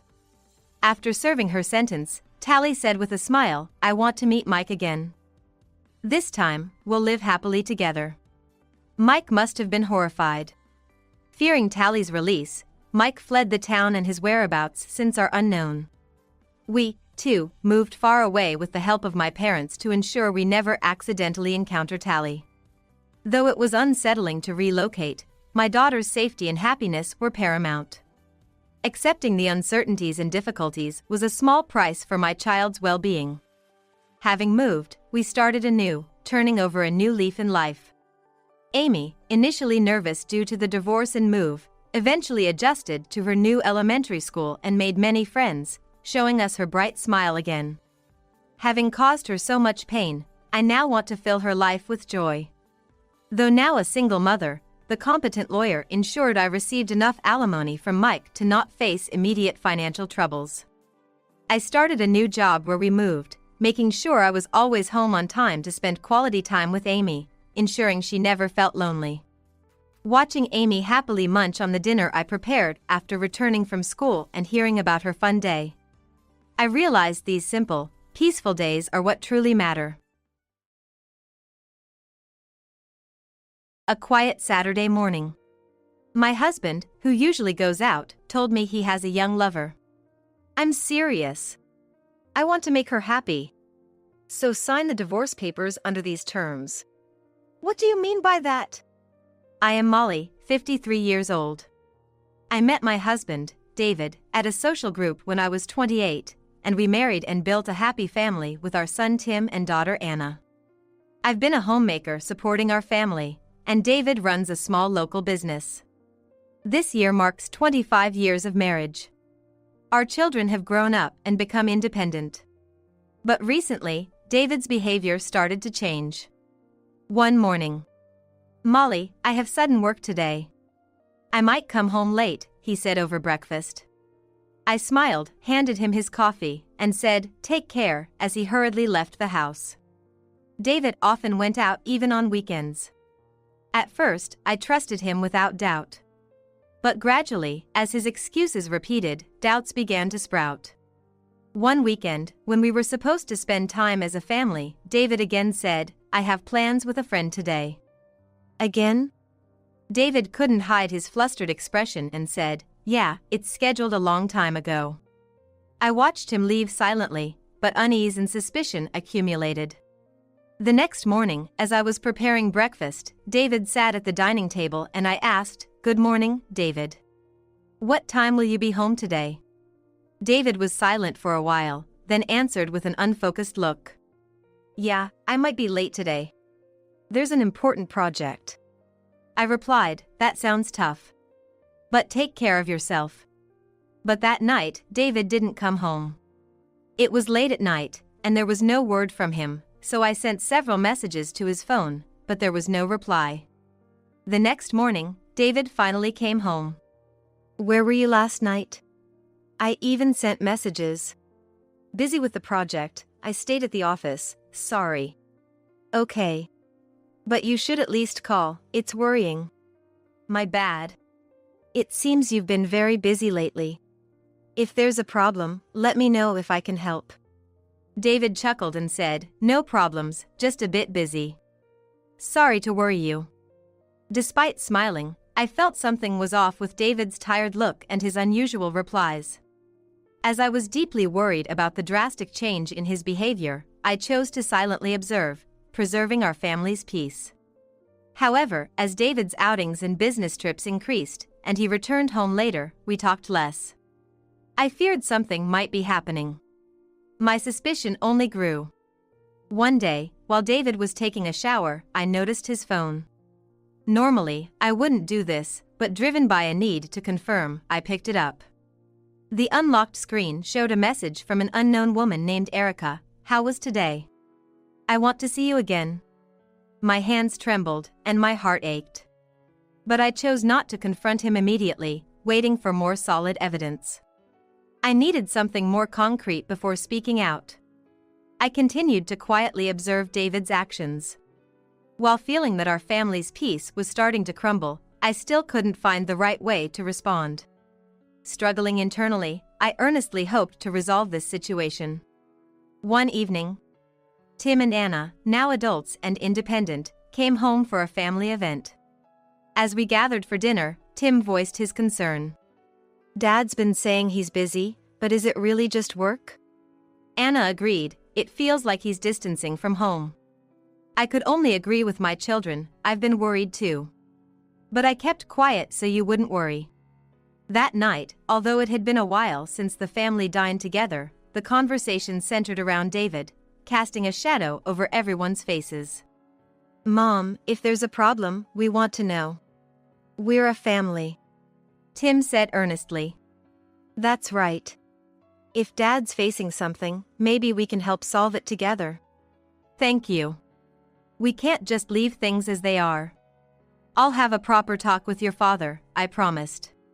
Even though our children were grown up and independent, the bond of family was still strong, and I was touched that they were seriously confronting their father's changes. That day too, I waited for David's late return. The clock had already struck midnight, and the house was eerily quiet. Eventually, I heard the sound of the front door unlocking, and David quietly entered the house. "I'm home." "Welcome back, David. You're late again today." "Yeah, I've been really busy lately. There are work-related social events too." "I see. But try to make some time to relax every now and then." I said this as I took David's coat. By chance, a folded piece of paper fell from the pocket onto the floor. Picking it up, I unintentionally unfolded it. The note was written in a woman's handwriting. "I had a great time today. I want to see you again. I love you, Erica." The sound of David heading to the bathroom could be heard. It was clear what this note meant. Anger and betrayal swirled within me, but I decided to stay calm and think carefully about how to handle this evidence. I chose to store this piece of paper somewhere and plan my next steps. I decided to keep it quiet as evidence without saying anything. I didn't mention anything to David yet and chose to observe his actions further. The next morning, I prepared breakfast as usual and sat facing my husband. David seemed unchanged, reading the newspaper, but my heart was heavy with every word of the message I saw last night. David, what are your plans for today? Yeah, the usual. Anything happen? No, nothing. From this moment, I could no longer trust my husband, and quietly began to plan my next move. It was usually a quiet Saturday morning. As I was making coffee in the kitchen, David suddenly appeared in the living room with a serious expression. David, what's wrong? You look so serious. After a moment of silence, David finally spoke. Molly, please sit down. Feeling my heart race, I sat down on the sofa. The truth is, I'm fed up with our mundane life. What do you mean? There's someone I want to build a future with, someone I've been thinking about starting a new life with. Someone you've been thinking about starting a new life with? David, do you mean? It's Erica, a woman I met through work. We've been naturally drawn to each other while working on projects together. We really click. Erica, the young employee from the trading company you mentioned before? Yes, that's Erica. She's very bright and energetic, always coming up with new ideas. We want to start a new business together. To do that, living together is the best option. After 25 years together, raising children, and thinking we'd be together in the future, why?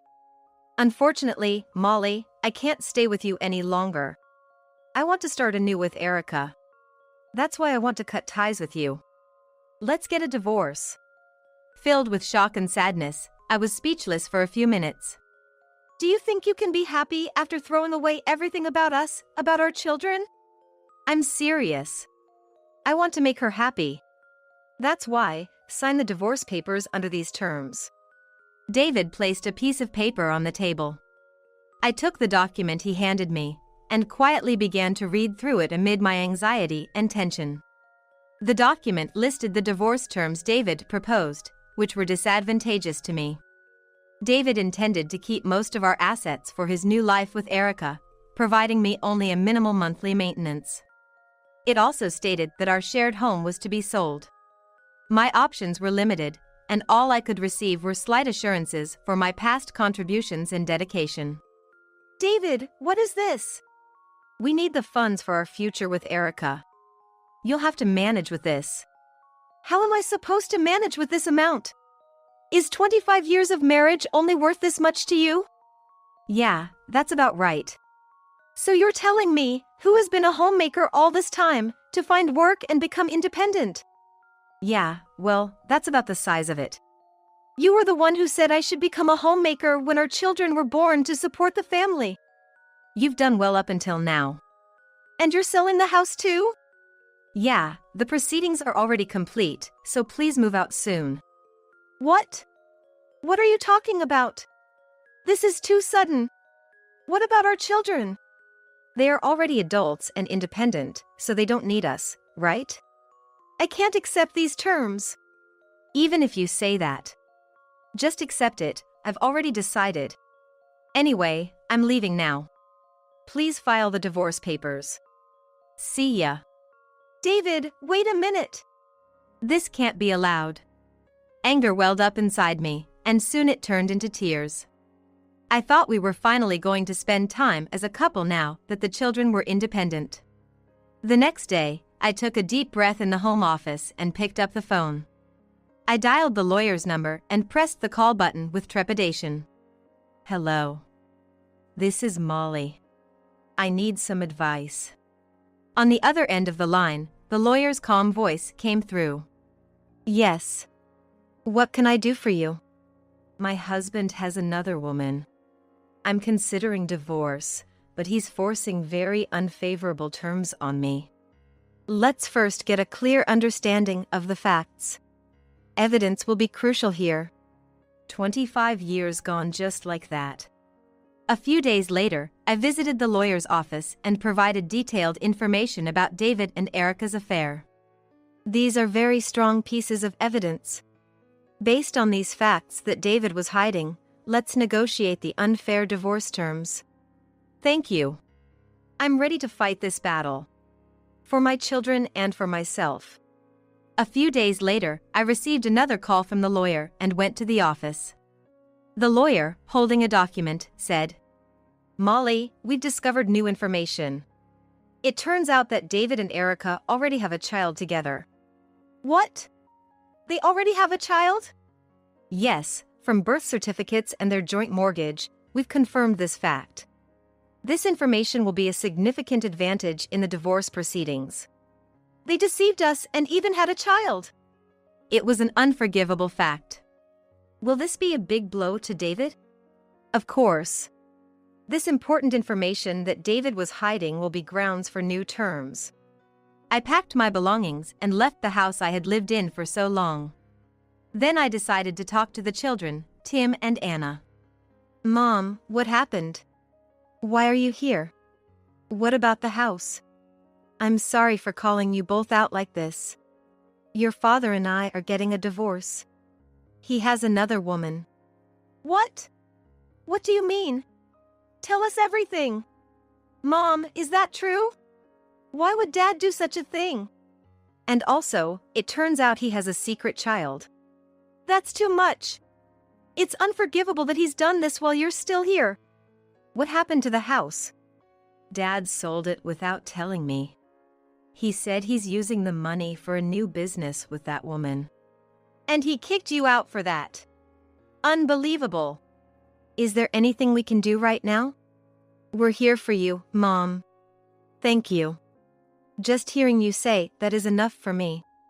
Actually, I'm consulting with a lawyer and preparing to fight this legally. Mom, if there's anything we can help with, just let us know.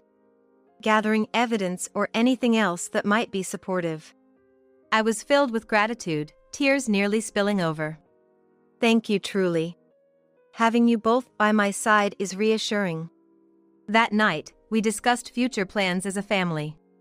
Anna decided to use her research skills to handle online information gathering. Tim decided to focus on organizing conversations he had with David.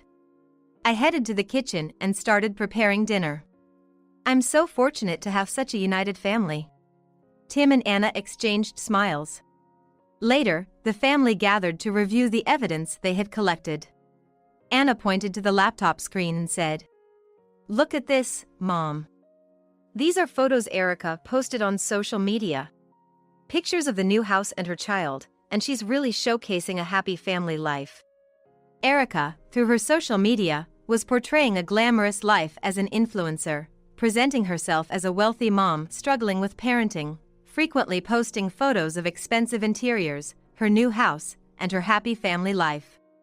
These posts were receiving lots of praise from her followers. It's unbelievable. Her nerve is intolerable. Yeah, Dad's partner is so young. Tim continued. And this is the evidence of the house being sold. Here's a copy of the contract. Both Dad's and Erica's names are on it. There's also information about a mortgage application for the new house. Thank you, both of you. Let's give all this to the lawyer. But I've got an idea. Just leave it to me. What is it? Well, never mind about that. I didn't understand what Anna was talking about. We already have all the evidence we need. Those two will not be forgiven. One day, Molly unexpectedly encountered Erica at a cafe. Erica was chatting happily with a friend in a corner of the cafe, confidently holding her secret child. I approached Erica calmly and politely. "Erica, may I have a word with you?" "What do you want?" "Oh, David's ex-wife?" "Yes, I am David's ex-wife." "It's good to see you happy, Erica. But don't assume this happiness will last forever. He has betrayed a family once. He might do it again." "What are you talking about? You're an old woman, and I'm still young. David wouldn't let me go. Do you know that the child you're holding was used to leverage against me in our divorce terms? David hid the existence of this child from me and presented very unfavorable terms." "What? What are you talking about, old lady? David was just fed up with his married life with you. Our relationship has nothing to do with it." "No, it does matter. You should understand how your presence and that child influenced the terms of my divorce. So what? We're in love. Whatever a person from the past like you says, it doesn't matter to us. If there's love, that's fine, but don't forget what David has done in the past. There was love between us too, but ultimately, I was betrayed. And not just me, you and that child might be treated the same way in the future. You're just sore because you lost. Whatever you try against us will be in vain. Remember this, though. You won't find happiness. With that, I left the cafe. I hate that old woman. I heard Erica's voice, but I didn't care. Those two will surely suffer from now on. We sat at the negotiation table with our lawyer in a tense atmosphere. The air was thick with tension. David stepped forward confidently and started speaking arrogantly. As you can see, I am moving forward with building a new family. Molly, I will provide you with the bare minimum for living expenses. Isn't that enough? My new family needs more money. David, I supported our family for 25 years and stood by your side. You watched the children grow up. And now you want to settle all that just with some money. Do you think that's fair? Tim stepped forward and confronted David. Dad, do you really think this is okay? Betraying your family just so you can be happy? Anna also joined forcefully. Dad, are you really okay with destroying everything you've built so far and just pretending it's fine? We can't just overlook what you're doing. David, unable to hide his irritation, retorted, I'm just pursuing my own happiness. What's wrong with that? The problem is, you're pursuing your happiness at the expense of ours, and in the process, you've hurt and used us. We stand with Mom. Everyone should know how wrong you are. Here's all the evidence. Look how selfishly you've planned everything. If this goes public, you'll lose your social standing and everything. Try it then. I haven't done anything wrong. It's my life, my choice. I took a deep breath and responded calmly. David, no matter what you say, the facts won't change. The evidence we have is enough to expose your actions to the public. David was momentarily shaken but quickly recovered and retorted arrogantly. Don't be ridiculous. I've always carved my own path. You think you can stop me now? The discussion was getting nowhere. From now on, we'll communicate through the lawyer present here, so we won't meet again. Lawyer, please take care of the rest. Yes, I will handle the rest, so please leave it to me. Forget it. David left after that. What a selfish person. To think I spent 25 years with someone like that is regrettable. The next day, Anna went on the offensive. She decided to leave a comment on Erica's latest post. Filled with deep anger and disappointment, she wrote, Erica, your posts always depict a perfect family life. But don't forget the truth about my father, the owner of a small company, who left my mother after 25 years to live with you. He forced my mother into a divorce under unfavorable conditions. Moreover, he hid the fact that he already had a child with you. He sold the house we had lived in for years without telling us and is using the money to build a new one with you. This comment was quickly spread by other users and sparked a significant discussion. Many followers reacted to the post, and the debate about Erica and David's actions intensified. The media also jumped on the story, exposing David's personal life and his treatment of his family. That was the good thing Anna was talking about. After Anna's post, Erica's social media unexpectedly blew up with critical comments pouring in. Afterward, our lawyer informed us that after lengthy discussions with David's representative, a final agreement was reached.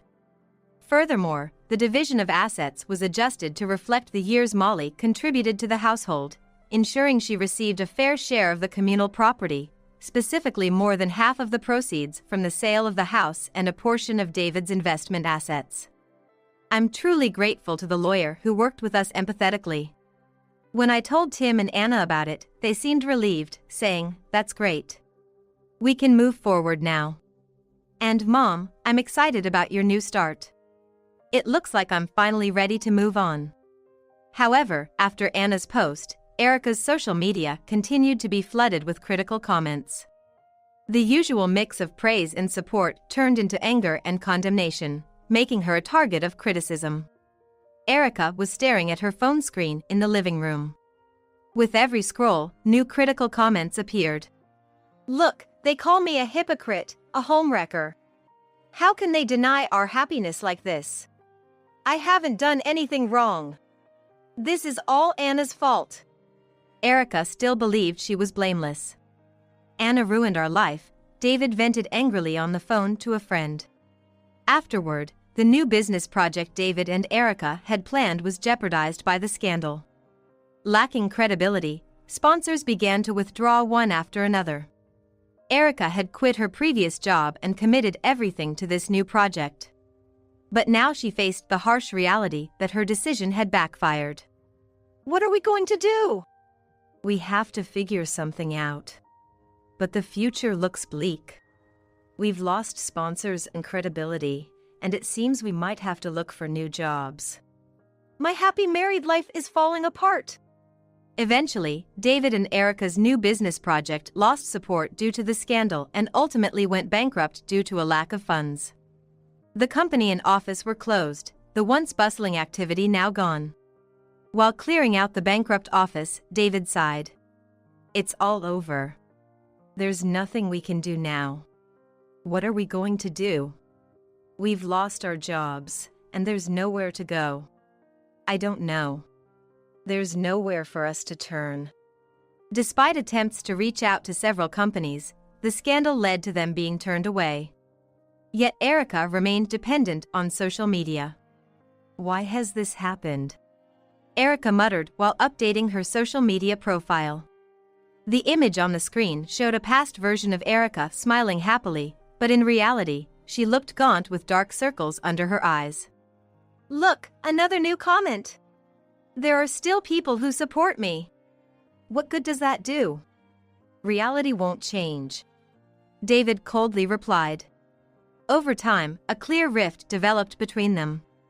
Unable to accept reality, Erica continued to escape into the world of social media. At least on social media, someone needs me. One night, deep in thought, David said, Erica, this can't go on. The happy world you've created on social media isn't reality. We're no longer in a position of wealth. We have to find a way to survive. Startled, Erica replied, but we still love each other, don't we? What's impossible? No, I don't feel anything anymore. I've decided to escape this fake life with you. I can't pay the mortgage anymore, so I've decided to sell the house. Please leave soon. That night, David packed a small bag, left the completed divorce papers, and left.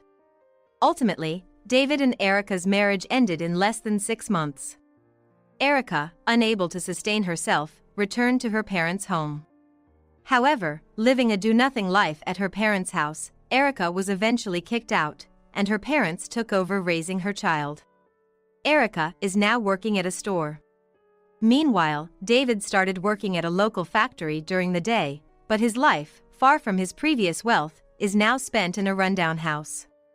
As for me, I decided to start working again after the divorce.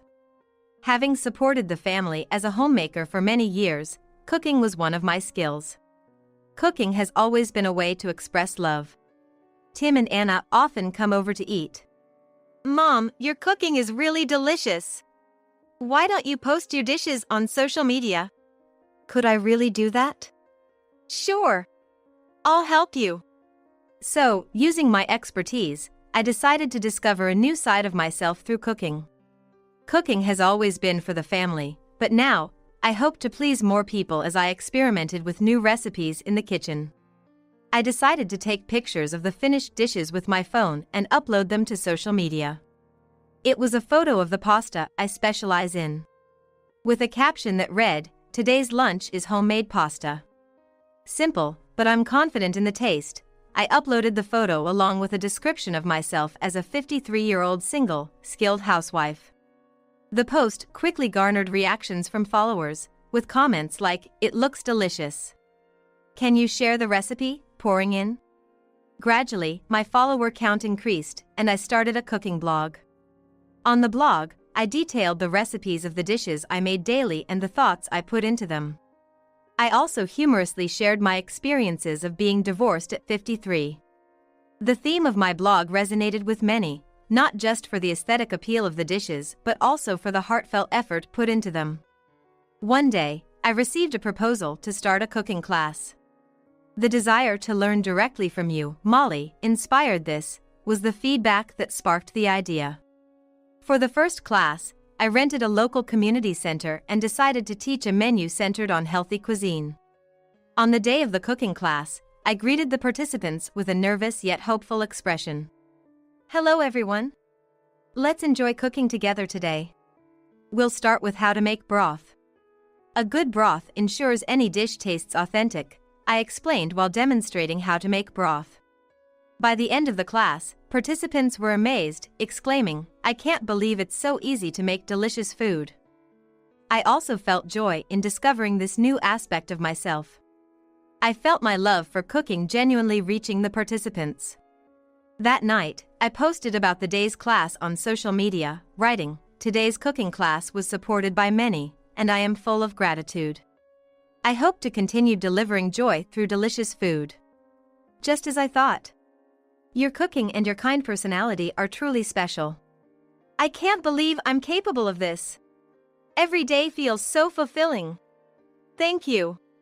I'm having so much fun right now. This new challenge holds significant meaning for me, and the coming days will prove just how much. Hannah, I gathered our family today for you. As my wife, don't embarrass me with your cooking. I'm expecting top-notch hospitality. Roy, thank you. But you know, I just gave birth to twins and was discharged from the hospital. A little consideration would have been nice. What? Talking back to me? It doesn't matter that you just gave birth. Besides, having children is a basic duty of a wife. Don't use postpartum as an excuse. Just cook quietly. 1 week after being discharged from the hospital having given birth to twins. As a celebration of the birth, Roy gathered 15 family members at his parents' home.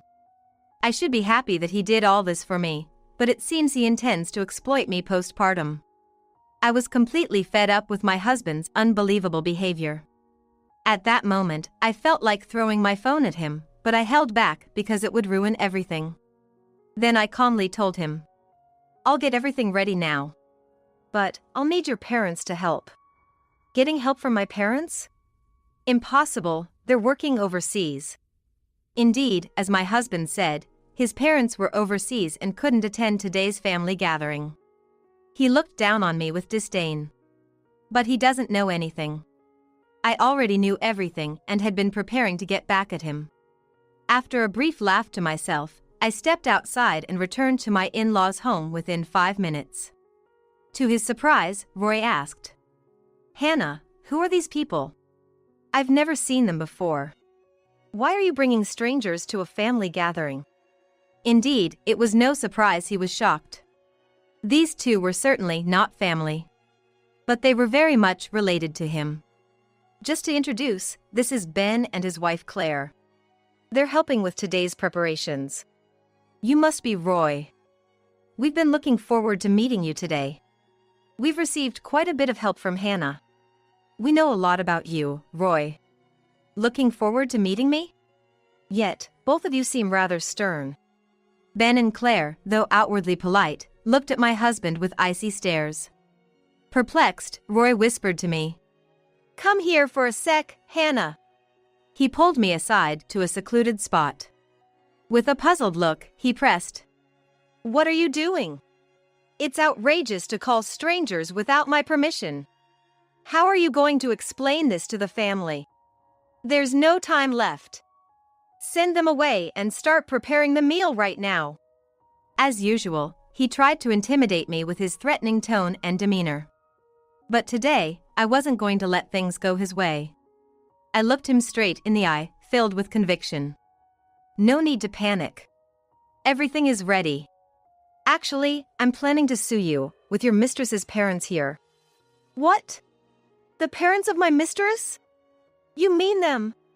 Roy, you said they were strangers, outsiders. But that's only because you didn't know.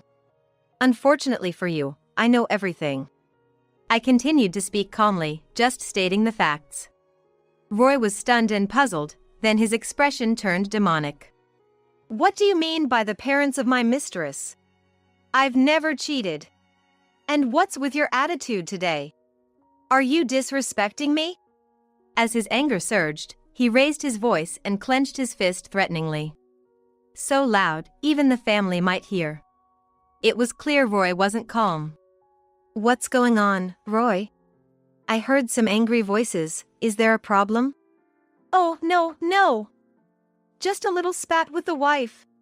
She's a bit on edge postpartum, he replied, pasting on a smile and subtly gesturing for me to leave. What a pathetic man, to think I obeyed him all this time.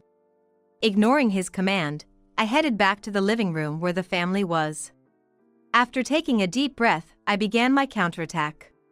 Here it goes. Just Roy, you'll regret this. Everyone. Thank you for gathering here today. I have an announcement. I am divorcing Roy. The previously warm celebratory atmosphere froze instantly. What? Confused voices filled the in-laws' house. Still, I continued with a smile. You all have been deceived by Roy.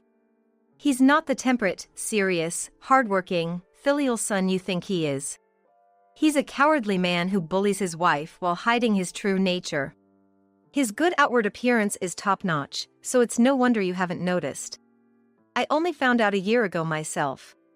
Confusion and whispers spread, but standing up was Roy's uncle. What's going on, Hannah? Divorcing just after giving birth. And it's hard to believe Roy would deceive us. He even said he was cooking for you at today's family gathering. I'm sorry to shock you, but I'm just stating the facts. As soon as my pregnancy was discovered, Roy started showing his true colors. Despite being pregnant, he made me work like a slave. Even today, he tried to make me cook. He's always lying. Glancing at my husband, he was expressionless. It seemed he was trying to hide his true nature from the family, but I clearly knew what he was thinking. Don't say anything more than necessary, you know what will happen later, he seemed to convey through his anger, yet expressionless face. But I continued regardless. Roy has repeatedly drilled into me that it's only natural for a wife to get pregnant and give birth.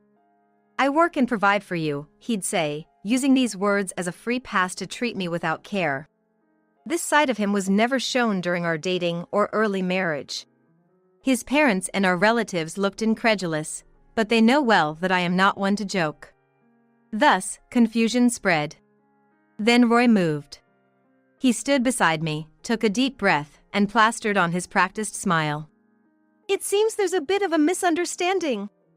I'm human and not perfect. Perhaps I have been harsh in my words to my wife.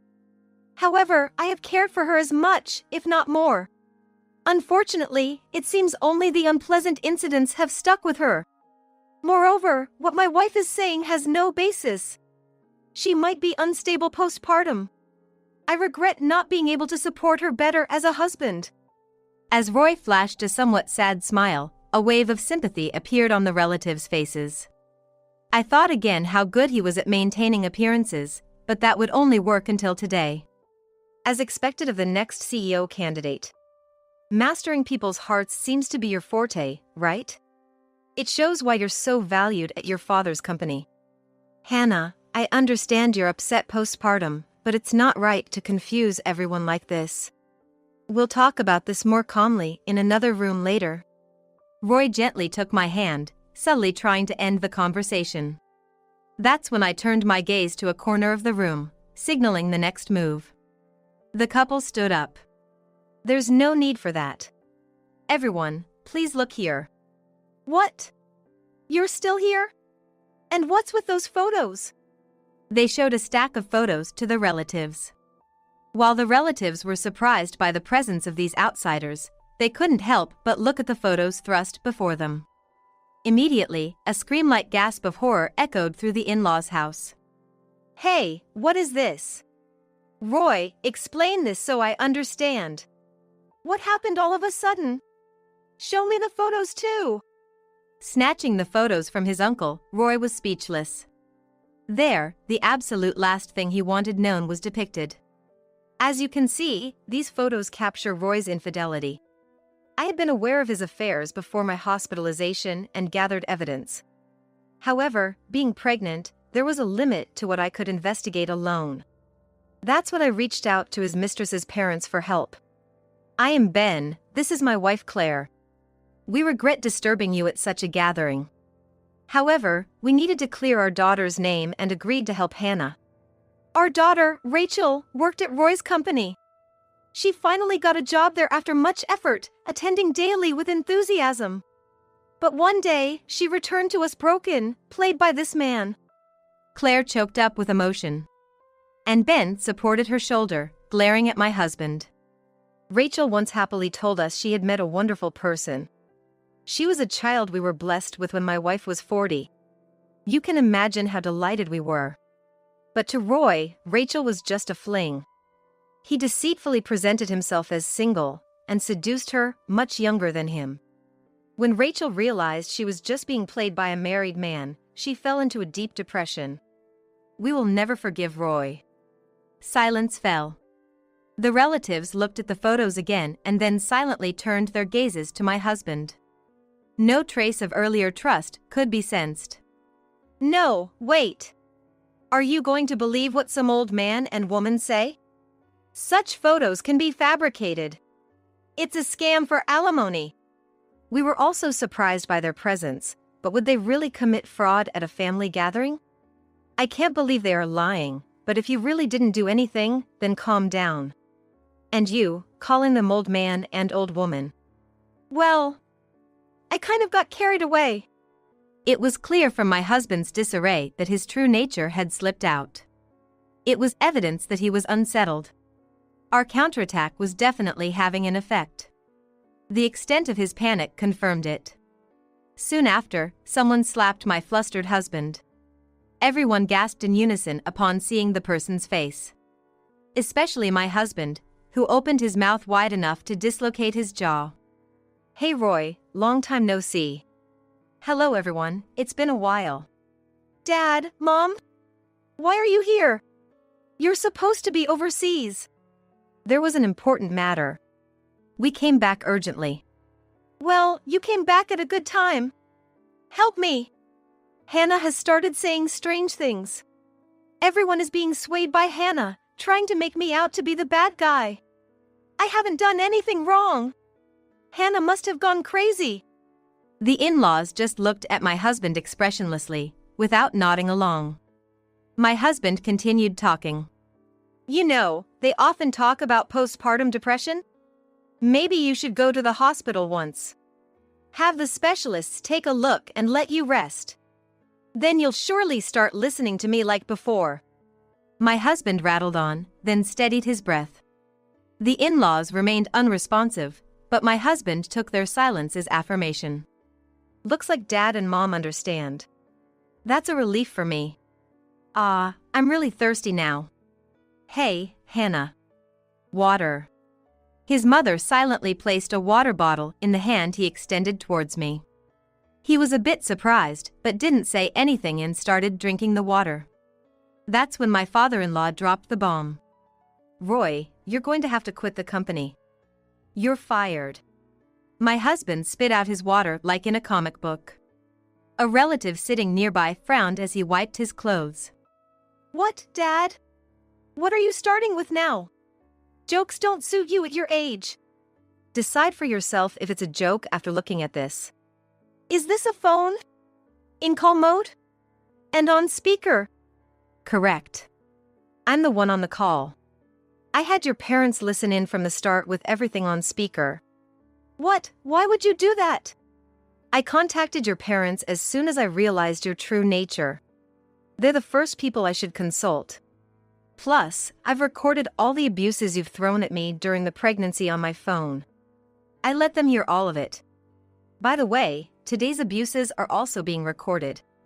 Saying this, I played the audio files. The phone emitted the sounds of my and my husband's conversation. Roy. Today, I've gathered our family for you. As my wife, don't embarrass me with your cooking. I'm expecting top-notch hospitality. Thank you, Roy. But I just gave birth to twins and was discharged from the hospital. A little consideration would have been nice. What? Talking back? It doesn't matter that you just gave birth. Besides, having children is a basic duty of a wife. Don't use postpartum as an excuse. Just cook quietly. At the moment my husband insulted me today, I felt like throwing my phone at him, but I held back because it would ruin everything. Yes, the reason I endured was because I was recording the abuses. I had confirmed the recording was active when I stepped out to call them from the in-laws' house. You were recording. Hannah, what have you been doing sneaking around? I don't want to be lectured about sneaking around by Roy, who bullies his wife and cheats. Plus, if I didn't do this, Roy would try to weasel his way out of it. As expected, he tried to deny everything. Roy, we know everything. We came back secretly today. We listened to your statements over the speaker and reconfirmed your rotten nature. We weren't doubting Hannah, but as parents, we wanted to believe in Roy. And this is the result. Now, it's our turn to question you. Why did you cheat? Hannah was supporting you admirably. My husband's momentum drained away at the in-laws' words. Since my husband works at his father-in-law's company, he sees his father-in-law as an authoritative figure. He must have realized that his father-in-law would not accept any half-hearted excuses. He hesitantly began to speak. I'm married just to appease you. Honestly, I never really thought about getting married, but I knew you were worried about my future. I thought marrying someone unassuming like Hannah would put you at ease. Upon hearing this, the in-laws and other relatives all frowned and looked at him coldly. Sensing danger, he quickly begged. Please, don't fire me. I am a valuable asset to the company, aren't I? If I'm fired, won't it cause chaos? I'll change, please reconsider. Right after he pleaded, a loud thud resonated through the room. His father had slammed his fist down on a nearby table. You bastard! After getting Hannah pregnant, you dared to toy with an innocent young girl under the guise of being single. How can you be so audacious? Your presence causes more chaos in the company. I cannot entrust the company to you. I am truly disappointed in you. You act on your desires without considering the feelings of others. I didn't raise someone who lives so selfishly, who wreaks havoc in others' lives. Do you understand? And to think you married just for appearances. How appalling. Don't think you can easily regain the lost trust. I am cutting ties with you. Do not show your face again. What? But I've worked so hard. Are you kidding? He looked more despairing than I had ever seen him. I knew he had been striving hard at the company. It wasn't unreasonable for him to be shocked, as it all amounted to nothing. But he brought it upon himself. He acted like a victim, but it was entirely his own doing. As he looked down, I gave him a cold stare, and he immediately knelt before me. Hannah, please convince your parents too. If I lose my job, you'll struggle as well, right? I'll truly change, help me. Aren't we still husband and wife? How convenient for you to play the husband card now. As I've already announced to everyone, I am divorcing you. No matter how much you apologize, I can never forgive you. They feel the same way. As I glanced at them, they nodded slowly. He bit his lower lip, then slowly turned to face them. I am deeply sorry for hurting your daughter. I will apologize as many times as necessary. He repeatedly apologized, but they did not nod in agreement. No matter how much he apologized at this moment, we would not forgive him. He was still hiding a terrible truth. While apologizing, he was still trying to deceive us. It's truly unfortunate, Roy. You continue to act even now. If you had been honest, perhaps the outcome might have been different. But as I've said repeatedly, we know everything. There's no turning back now. As I smirked cunningly, he looked at me with a dumbfounded expression. Acting? How can you tell? I am apologizing sincerely. On what basis do you say such things? Embezzling company funds, right? And you hired thugs with that money to threaten Rachel, to keep her from exposing your true nature. You intended to silence her, right? You're insane. I would never do such a thing. Without evidence, such wild accusations. Without evidence? That's not possible. Your parents have been conducting an investigation and have gathered evidence. That's also why they came back. I've also spoken with Rachel herself. I even took the voice recorder she had. Should I play it here now? It clearly records you threatening her. He quickly changed color and fearfully looked at his in-laws. Their gazes were as cold as ice. Roy, stop your futile struggle. A clear conclusion will soon be reached. This alone is enough for summary dismissal. Meaning, either way, you have to leave the company. Adultery is a personal matter, but embezzlement and extortion change the narrative. I had no idea it was all out. Roy, you've always underestimated me. You thought I couldn't do anything, right? I might have struggled alone. But with everyone's help, we managed to get this far. And only I can protect the baby that has been born. I won't be manipulated anymore. I imparted my final words. Listen carefully, I'm saying this again. I am divorcing you, no matter how much you apologize. I will also claim child support. You'll be the one to pay. We will also claim damages from Roy. Rachel's lost time can't be returned, so at least show some sincerity with your compensation. Wait, hold on. I don't have that kind of money. Someone, please help me. Roy looked around, but all he got were cold stares. Gradually, one by one, the relatives started to leave the place. Of course, no one spoke to him. He lost everything in just one day. After that, my divorce from Roy was finalized. I managed to get almost the amount I hoped for child support, and I breathed a sigh of relief. They filed a lawsuit against Roy as they had declared, and the company finished its official investigation and sought compensation for embezzlement. Roy became mired in debt and sought help from me, his in-laws, and the other relatives. Of course, no one offered a helping hand. Having been fired, and with rumors of his embezzlement spreading throughout the industry, no company was willing to hire him. Eventually, out of financial desperation, Roy resorted to borrowing from payday lenders, and now he's living day to day just to pay off his debts. My in-laws apologized to me again, ensuring that Roy could do no harm to me, keeping a close watch on his way of life. They smiled and told me they were always on my side. I can't thank them enough. For now, I'm put off by the idea of marriage, but if I ever consider it again, I'd want a partnership like theirs. That's how I feel. A few years later, the twins have grown up and started kindergarten, which has greatly increased what they can do. Now they even help out with household chores and support me. I've completely cut ties with my ex-husband, but I still keep in touch with his parents. They introduced me to a company run by a friend of theirs. The president of this company, a single mother who raised her son alone, has created a work environment friendly to single mothers. They have been very accommodating about my situation, allowing flexible work arrangements. Rachel also works at this company. She has made a successful return to society and is now a popular figure in the office with her bright smile. Unsurprisingly, it was her parents who supported her. Seeing how they acted for their daughter, I have many aspects to learn from them as a parent. Rachel is eager to repay her parents. I, too, am striving every day to repay my in-laws' kindness. While there are still many challenges, seeing my children's smiles instantly soothes me. I truly cherish the time spent with my children and am glad I had them.